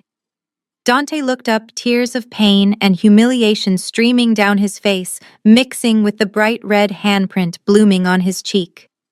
"But sir, I did not know," he whimpered. "Look at him. He looks like a manual laborer. He drives a truck. He is a farmer," Jerry shouted, pointing a finger at Liam, "and he is worth 10 times what you will ever be. He builds things while you just pretend to be important. You judged a book by its cover, and your arrogance just cost my company millions of dollars in potential revenue. I cannot have a man with such catastrophic lack of judgment in my leadership team." Jerry straightened his jacket and delivered the final verdict, his voice cold as steel. "You are fired, Dante. Effective immediately. Hand over your company credit card and your office keys right now. Do not bother coming in on Monday to clear out your desk. I will have security mail your personal effects to whatever box you end up living in. You are finished in this town. Now get out of my sight before I have you arrested for corporate fraud." The echo of the slap still hung heavy in the air like smoke after a firework. Dante was on his knees, staring at the floor, his cheek radiating heat. Jerry Reynolds stood over him, panting slightly from the exertion of destroying a man's career in 30 seconds. The ballroom was dead silent. Even the air conditioning seemed to hold its breath. Liam looked at me. He did not smile. He simply nodded, a slow, imperceptible movement that gave me permission to finish what he had started. This was not just his victory, it was ours. I walked past my stunned parents, who were frozen like statues in a museum of bad decisions. I stepped up to the microphone stand where Dante had stood so arrogantly just moments before. I lifted the device, my hand steady and cool. For the first time all day, I did not feel like the poor sister. I did not feel like the disappointment. I felt like the person who held the gavel. "Dante." I said, my voice clear and amplified, ringing through the speakers without a tremor. "Look at me." He slowly lifted his head, his eyes bloodshot and filled with a mixture of hatred and confusion. He still did not understand. He still thought this was a nightmare he could wake up from. "Do you remember Thanksgiving 2 years ago?" I asked, calmly. "You had just started dating Kylie. Liam and I came to dinner. He brought a wooden crate of wine, 6 bottles, no labels, just dark glass and a handwritten date." Dante blinked, trying to process the memory through the fog of his humiliation. I remember," he rasped. "It was trash. Homemade swill." I smiled, cold and sharp. You called it bathtub gin. You said it tasted like vinegar. You made a show of pouring it down the kitchen sink, while my parents laughed. You opened a $50 bottle of mass-produced Merlot instead and told us to learn what quality tasted like. I took a step closer to the edge of the stage, looking down at him. That crate contained the very first bottling of the Summit Estate Vintage Reserve. It was the first harvest from the volcanic soil you and my family call the Scab. We only produced 100 cases that year. Because of the unique mineral composition of the soil, that vintage was rated 100 points by the Wine Spectator. A gasp rippled through the room. The connoisseurs in the audience knew exactly what that meant. Last week at a private auction in London, a single bottle of that vintage sold for $5,000. I continued, my voice hardening. You poured $30,000 down the drain that night, Dante. You flushed a fortune into the sewer because it did not have a shiny gold sticker on it. You judged the value based on the packaging, just like you judged Liam based on his boots. I looked past Dante to where Kylie and my parents stood. My father David looked like he was having a cardiac event. His face was gray. My mother Susan was clutching her throat, her eyes wide with horror, as she did the mental math of what they had thrown away. Kylie looked at me, her mouth opening and closing silently. The realization was crashing down on them. The land they mocked was a gold mine. The wine they spat out was liquid perfection. And the sister they treated like a servant was standing on a mountain of success they could not even comprehend. You measure worth by price tags, Dante, I said softly, delivering the final blow. But you have absolutely no idea what value really is. And now you have paid the ultimate price for your ignorance. The shockwave from Haley's revelation seemed to physically hit my parents. My mother Susan blinked rapidly, her mind visibly rebooting as she recalculated the social hierarchy of the room. She looked at Dante, who was now sobbing into the carpet, a broken man with no job and no future. Then she looked at Liam, standing tall and powerful, the owner of a multi-million-dollar empire. The calculation took less than 3 seconds. She did not walk, she practically sprinted toward the stage. She stepped right over Dante's legs, not even glancing down at the man she had called a prize son-in-law just an hour ago. She rushed up the stairs, her heels clicking frantically, and threw her arms wide open as if she were greeting a war hero returning home. Liam, she exclaimed, her voice pitching up into a falsetto of forced delight. Oh, my wonderful, brilliant son-in-law. I knew it. I just knew it deep down in my heart. She grabbed Liam's hand, the same hand she had refused to shake properly for 2 years, and pressed it to her cheek.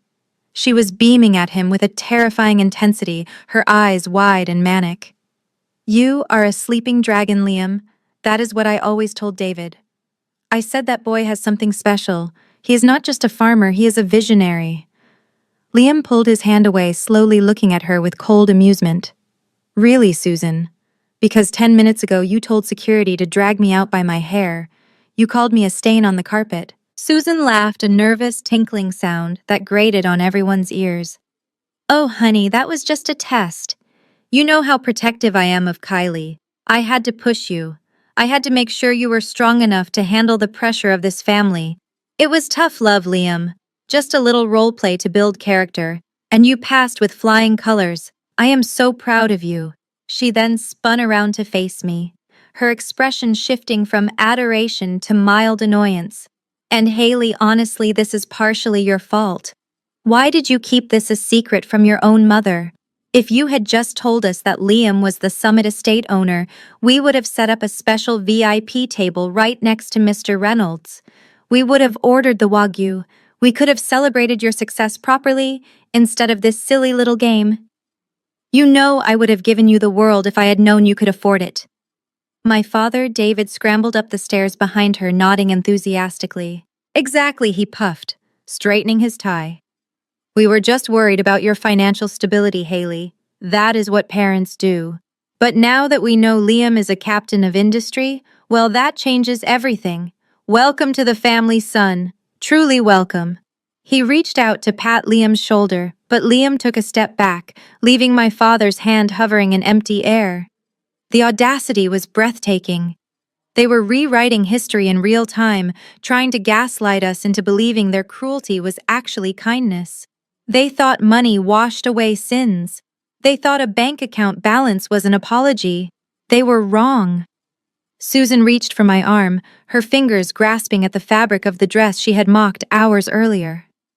I did not just step back. I swatted her hand away as if it were a poisonous insect. The sound of skin hitting skin was sharp and final, causing her to recoil as if she had been burned. "Do not touch me, Mom," I said, my voice trembling not with fear, but with a lifetime of suppressed anger. "You want me at the VIP table now." "That is funny. Just 30 minutes ago you told me my place was by the kitchen doors. You said I was only good for guarding the silverware and making sure the staff did not steal the crab cakes. You told me I looked like a pauper, and that I embarrassed you. I am not VIP material, Mom. I am just the disappointment, remember? I am the daughter you put in an apron so you would not have to explain why she was poor." My mother opened her mouth to argue, to spin another web of lies, but the look in my eyes stopped her cold. There was no more Haley the doormat. There was only the woman who had watched them sell their souls for a wedding that was built on fraud.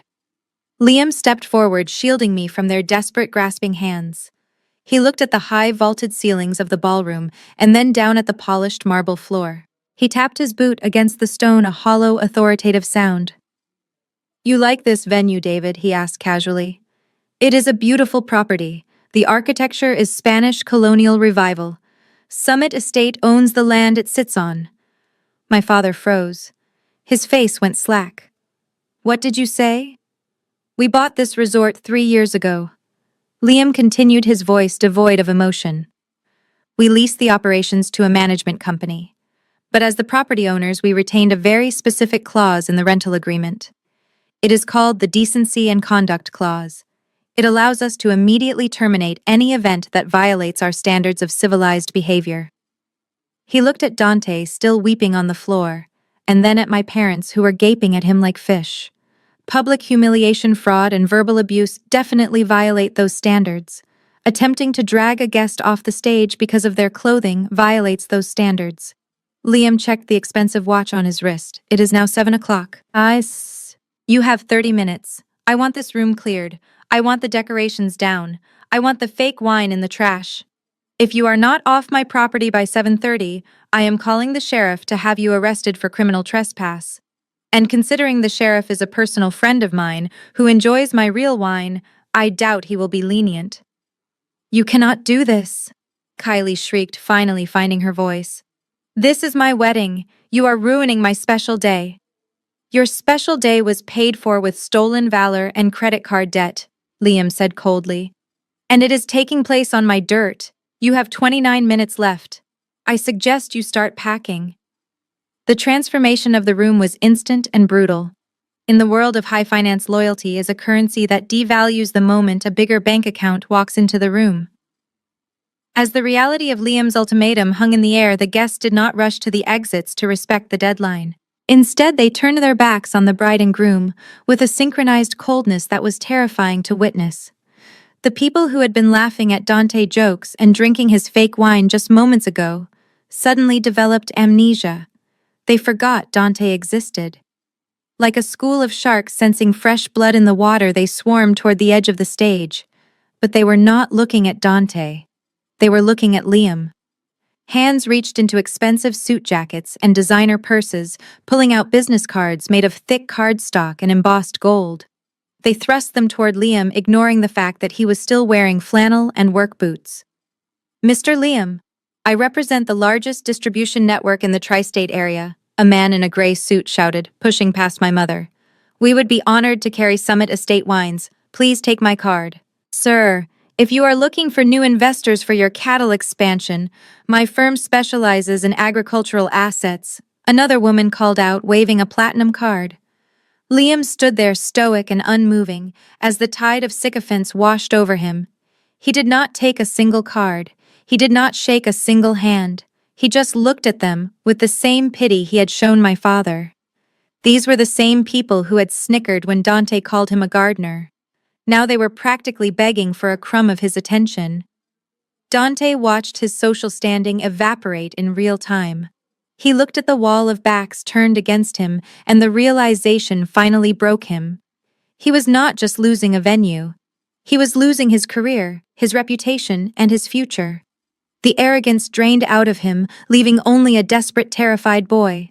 He dropped to his knees on the hard stage floor. He crawled toward Jerry Reynolds, grabbing the hem of the CEO's trousers with shaking hands. "Mr. Reynolds, please." He sobbed, his tears dripping onto the expensive Italian fabric. "You cannot fire me. I have a mortgage. I have car payments. I just got married. Please give me another chance. I will start at the bottom. I will wait tables. Just do not blackball me." Jerry looked down at Dante with pure disgust. He shook his leg, dislodging Dante's grip. "You should have thought about that before you tried to defraud me, Dante. You are a liability. Get off me." Dante scrambled sideways, turning his desperation toward Liam. He reached out to grab Liam's boot, the very boot he had mocked earlier. "Liam, please.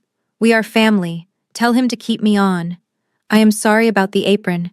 I am sorry about the wine. I will do anything. I will work on the farm. I will clean the stables. Just help me." Liam stepped back, pulling his foot away from Dante's grasp. He did not say a word.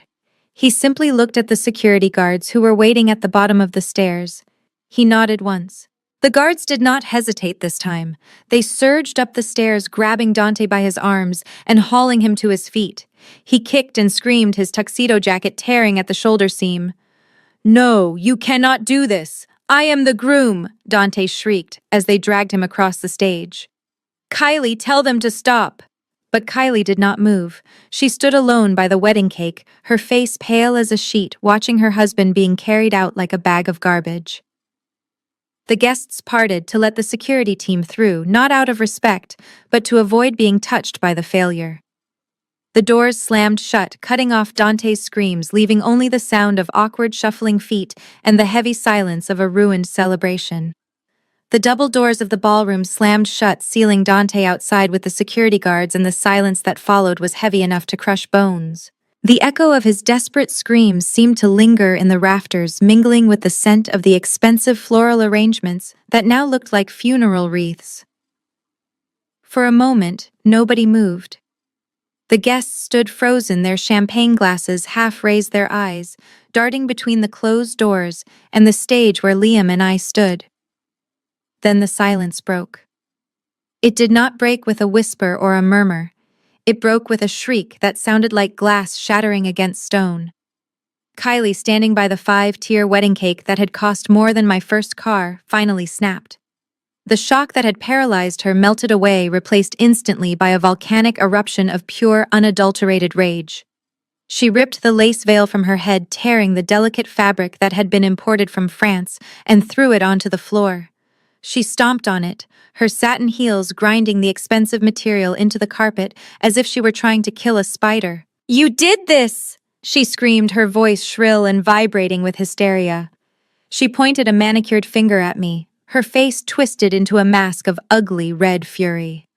"You ruined everything, you jealous, spiteful little witch. You planned this. You waited until the most important moment of my life, and you blew it up on purpose."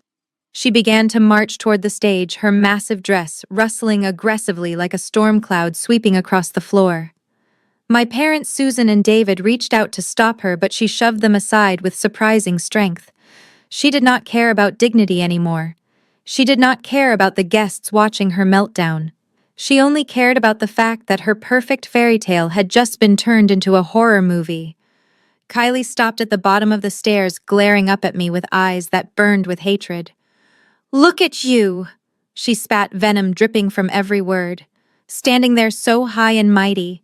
You loved this, didn't you? You loved seeing Dante dragged out like a criminal. You loved humiliating Mom and Dad. You have always been jealous of me, Haley. Always. You could not stand that I was the pretty one. You could not stand that I was the one who was going to marry rich. So you brought your husband here dressed like a hobo to make a scene." I watched her rant with a strange sense of detachment. A few hours ago, her words would have hurt me. They would have made me feel small and ashamed. But now, looking at her temper tantrum, I just felt exhausted. She looked ridiculous. a grown woman in a princess costume screaming because reality had dared to intrude on her delusion. "I did not ruin your wedding, Kylie," I said, my voice calm and steady, a stark contrast to her screeching. "I did exactly what you asked me to do. I wore the apron. I sat by the kitchen. I let your husband confiscate my phone. I let your mother tell me I smelled like poverty. I did everything I could to stay invisible." "You are a liar!" she shrieked, her hands balling into fists at her sides. You knew. You knew Liam owned the estate. You knew Dante was lying to Mr. Reynolds. You sat there in the dark laughing at us. You let Dante dig his own grave just so you could push him in. You are a psychopath, Haley." Liam took a step forward, his protective instinct flaring up, but I put a hand on his chest to stop him. I did not need protection from Kylie. Not anymore. "I let him dig his grave because he was holding the shovel," I said coldly. "Dante stood on this stage and lied to 300 people. He lied to his boss. He lied to his investors. And he lied to you. I did not force him to be a fraud, Kylie. That was his choice. Just like it was your choice to treat your own sister like a servant to impress a room full of strangers who do not even like you." Kylie let out a frustrated scream, stomping her foot like a toddler. "I do not care about the lies. Everyone lies in business, Haley. It is how the world works. But you took away my future. Dante was going to be a vice president. We were going to buy a house in the hills. We were going to be somebody. And now, thanks to you, he is unemployed. You took the food out of my mouth." I looked at her, and for the first time I felt a flicker of pity. She really believed that. She really believed Dante was a victim of circumstance rather than a victim of his own incompetence. "You think I took his job away?" I asked, shaking my head slowly. "Kylie, you need to wake up. Dante did not just lose his job today. He lost the game he has been playing for years. And you are the one who is going to pay the price." "What are you talking about?" she snapped, wiping a smudge of mascara from her cheek. I walked down one step so I could look her directly in the eye. "Do you know how Dante paid for this wedding? Do you know how he paid for that $20,000 dress you are wearing? He has savings," she said defiantly, though her voice wavered slightly. "He has investments. He has nothing," I said brutally. "He has less than nothing. Dante has been living on credit for the last 18 months. He maxed out his cards to lease that BMW. He took out a predatory loan to pay for the engagement ring. And this wedding, this resort, the catering, the flowers. It was all paid for with a bridge loan he secured by showing the bank a forged letter of intent from his company." The color drained from Kylie's face faster than water from a broken glass. Her mouth opened, but no sound came out. "He borrowed against a promotion he did not have yet." I continued, creating a silence in the room so deep it felt physical. "He told the bank he was guaranteed the vice president position and the salary bump that came with it.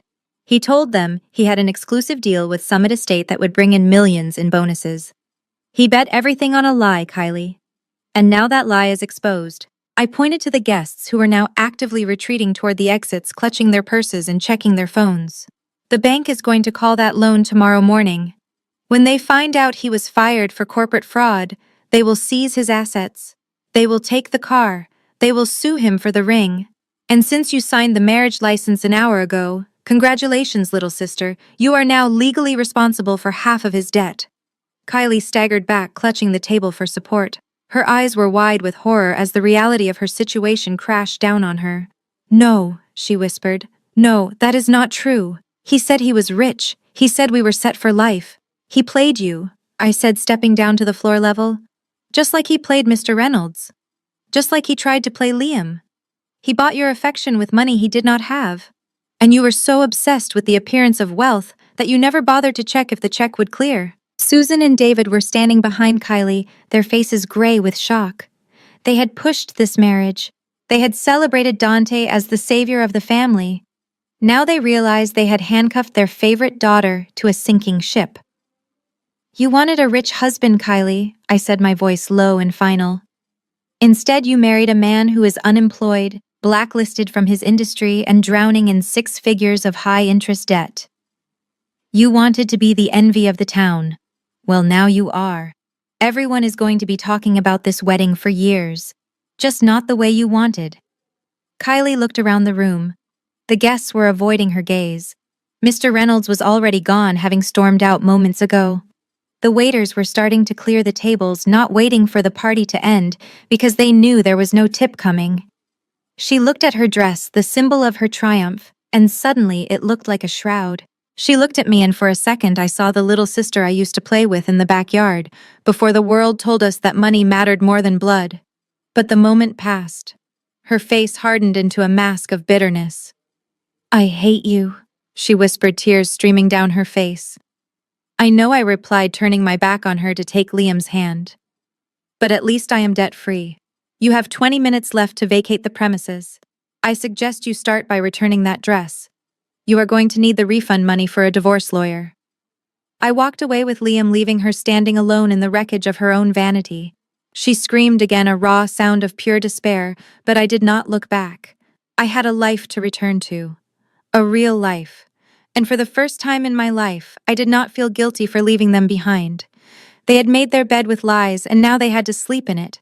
We walked out of the ballroom, and the heavy double doors swung shut behind us, muting the sounds of Kylie's hysteria and Dante's pathetic sobbing. The silence in the grand foyer was sudden and jarring, but it was the most beautiful sound I had heard all day. My heels clicked rhythmically on the polished marble floor, a steady beat that matched the pounding of my heart. I did not look back.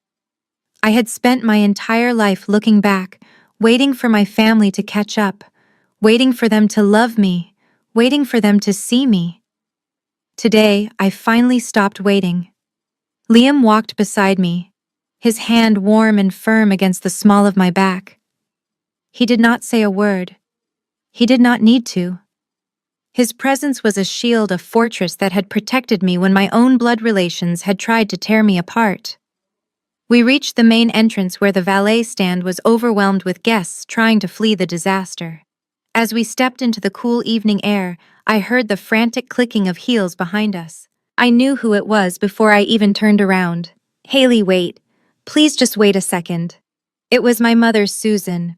She was out of breath, her face flushed, and her expensive hairdo starting to unravel.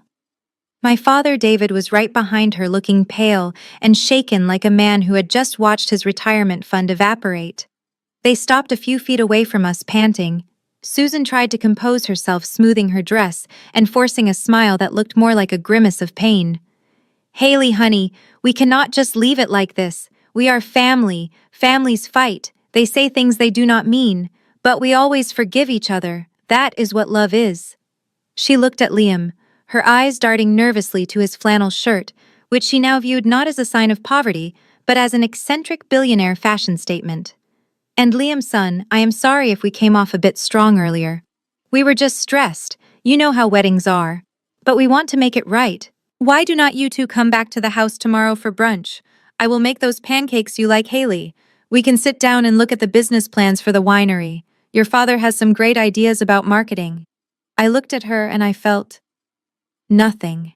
The anger was gone. The hurt was gone. There was just a vast empty space where my love for them used to be. "We are not coming to brunch, Mom," I said, my voice flat. "We are not coming to Christmas. We are not coming to birthdays." David stepped forward, wringing his hands. "Now, Haley, be reasonable. You are upset. We get it. But do not cut off your nose to spite your face. We are your parents. We want to be part of your success. We can help you manage your new wealth.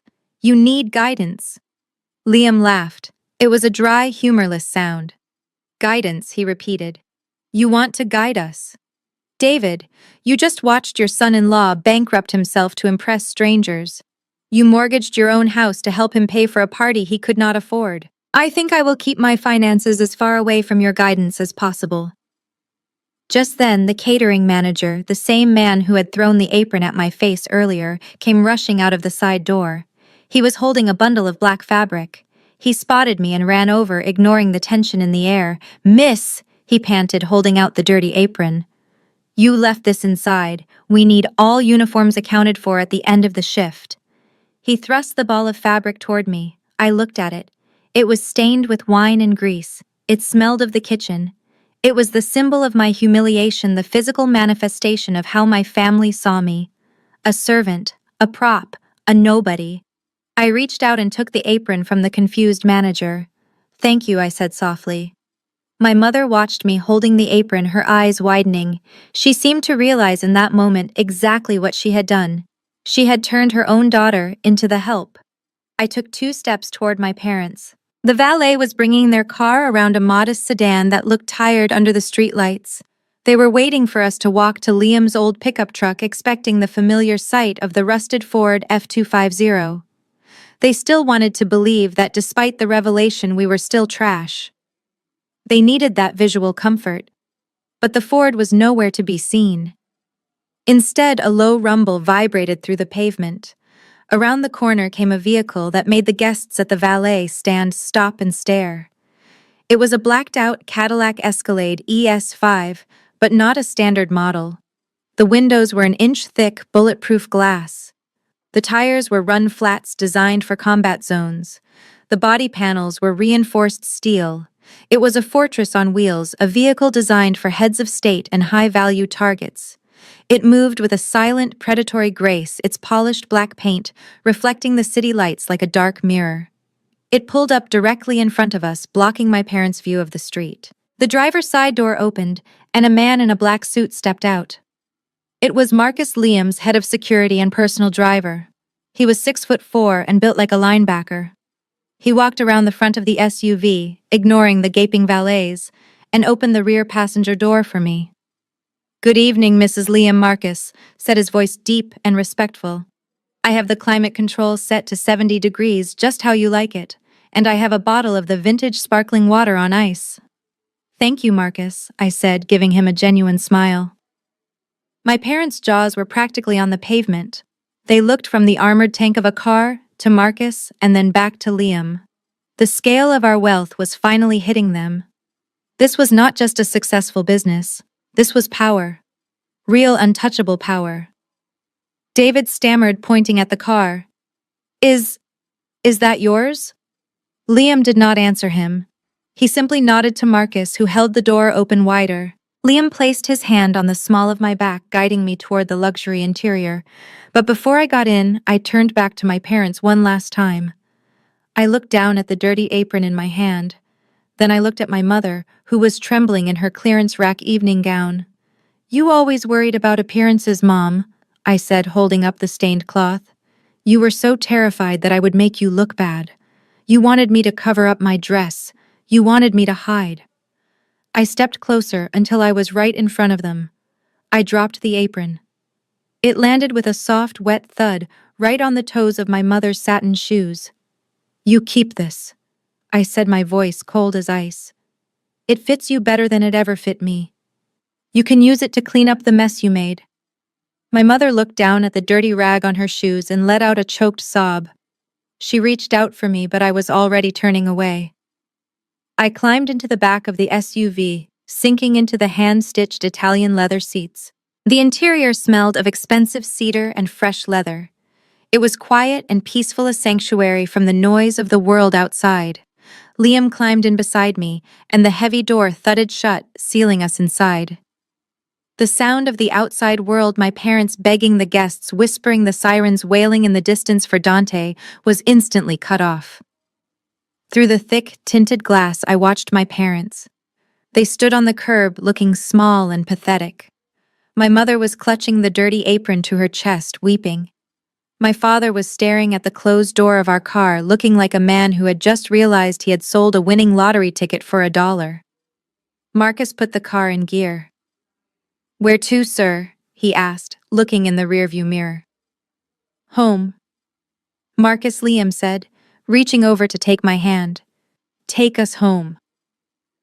The engine purred, a deep, powerful sound that vibrated through the chassis. We pulled away from the curb, gliding past the stunned crowd. As we accelerated down the long driveway, leaving the resort behind, I watched in the side mirror as the figures of my parents shrank smaller and smaller until they were nothing but shadows in the dark. I squeezed Liam's hand and he squeezed back. I took a deep breath, filling my lungs with the clean, cool air of the car. I felt lighter than I had in years. The weight was gone. The apron was gone. The obligation was gone. I rested my head on Liam's shoulder, watching the city lights blur past us. They had wanted a show. They had wanted a display of wealth. Well, we gave them one. And as the dark SUV merged onto the highway, disappearing into the night, leaving the chaos far behind, I knew one thing for certain. I was never looking back again. 1 month had passed since the catastrophic reception at the resort, but the Evans household felt like a funeral parlor. The curtains were drawn tight to block out the prying eyes of the neighbors who had all heard the rumors. The dining table where Dante had once bragged about his future was now covered in final demand notices and legal threats from 3 different banks. Kylie lay on the sofa in the living room, wearing stained sweatpants, staring blankly at the television. She had moved back home 3 days ago, after the landlord evicted her and Dante from their luxury apartment. Dante was gone. He had fled to his brother's couch in another state, leaving Kylie with nothing but a mountain of debt and a reputation that was shredded beyond repair. Susan sat by the phone, her hand shaking as she picked up the receiver. David stood behind her, looking 10 years older than he had a month ago. His face was gray and lined with the stress of a second mortgage he could not afford to pay. "Call her, David," whispered his voice, cracking. "Just call her Susan. She is our daughter. She cannot abandon us. We need $10,000 just to stop the repo man from taking the cars. She has millions. She will help. She will. She has to help." Susan nodded, swallowing the lump of pride in her throat. She dialed the number she had known by heart for 30 years. She held the phone to her ear, waiting for the familiar ring, waiting for Haley to answer, with that soft, submissive voice she had always taken for granted. She was ready to beg. She was ready to guilt trip. She was ready to use every weapon in her arsenal to get access to the Summit estate fortune. But the ring never came. Instead, a cold, mechanical voice filled the silence of the room. "The number you have dialed is no longer in service. Please check the number and try again." Susan pulled the phone away and stared at it in horror. She dialed again. The same recording played.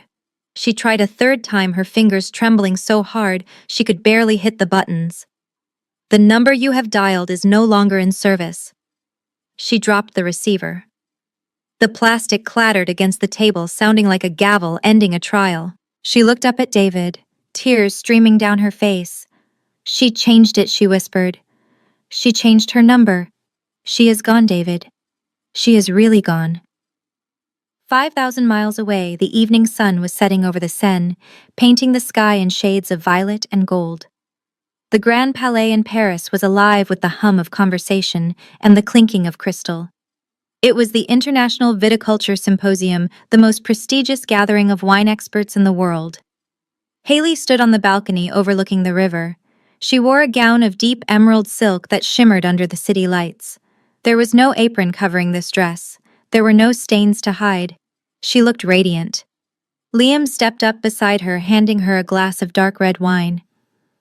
It was the vintage reserve, the same wine her family had poured down the drain. Here in Paris, it was being toasted as the finest Cabernet of the decade. "They are calling for a speech inside," Liam said softly, resting his hand on her waist. "The critics want to hear from the woman behind the science." Haley took the glass. She looked at her phone, which sat on the bistro table. It was a new device with a new number, known only to the people who truly mattered. She thought about her parents for a fleeting second. She imagined them sitting in the dark, waiting for a savior who was never coming. Let them wait, she thought. She picked up the glass and looked at Liam, the man who had worn work boots to a black tie event just to stand by her side. "Ready?" Liam asked. Haley smiled. It was a genuine smile, free of guilt and full of peace. She raised her glass toward the Eiffel Tower, glittering in the distance. "I have been ready for a long time," she said. She took a sip of the wine, savoring the taste of victory. Then she turned her back on the balcony and walked hand in hand with her husband back into the light, leaving the shadows of the past behind forever. The screen faded to black. The story of Haley and Liam serves as a powerful reminder that the loudest person in the room is often the weakest. Her family was so blinded by the superficial trappings of success that they failed to recognize the genuine power standing right in front of them. They saw a dirty apron and assumed servitude. They saw muddy work boots and assumed poverty. Their arrogance was their ultimate downfall because they believed that dignity was something you could buy at a luxury store, when in reality, it is earned through character and hard work. Dante spent his entire life trying to look rich, while Liam spent his life actually becoming wealthy. The difference is that one is a costume and the other is a reality. True success is quiet. It does not feel the need to belittle others to feel important or seek validation from strangers. When you are truly secure in who you are, you do not need to prove it to anyone. The tragedy of Haley's parents is that they threw away a diamond because it was not wrapped in gold foil. They chose the illusion of status over the substance of love, and in the end, they were left with nothing but their own vanity. We must learn to look beyond the surface. Never underestimate the person who listens more than they speak. Never judge a book by its cover or a winemaker by his boots. You never know who is signing the checks until the bill comes due. If you enjoyed seeing karma serve justice and want to hear more satisfying stories about the underdog winning, then make sure you hit that follow button right now.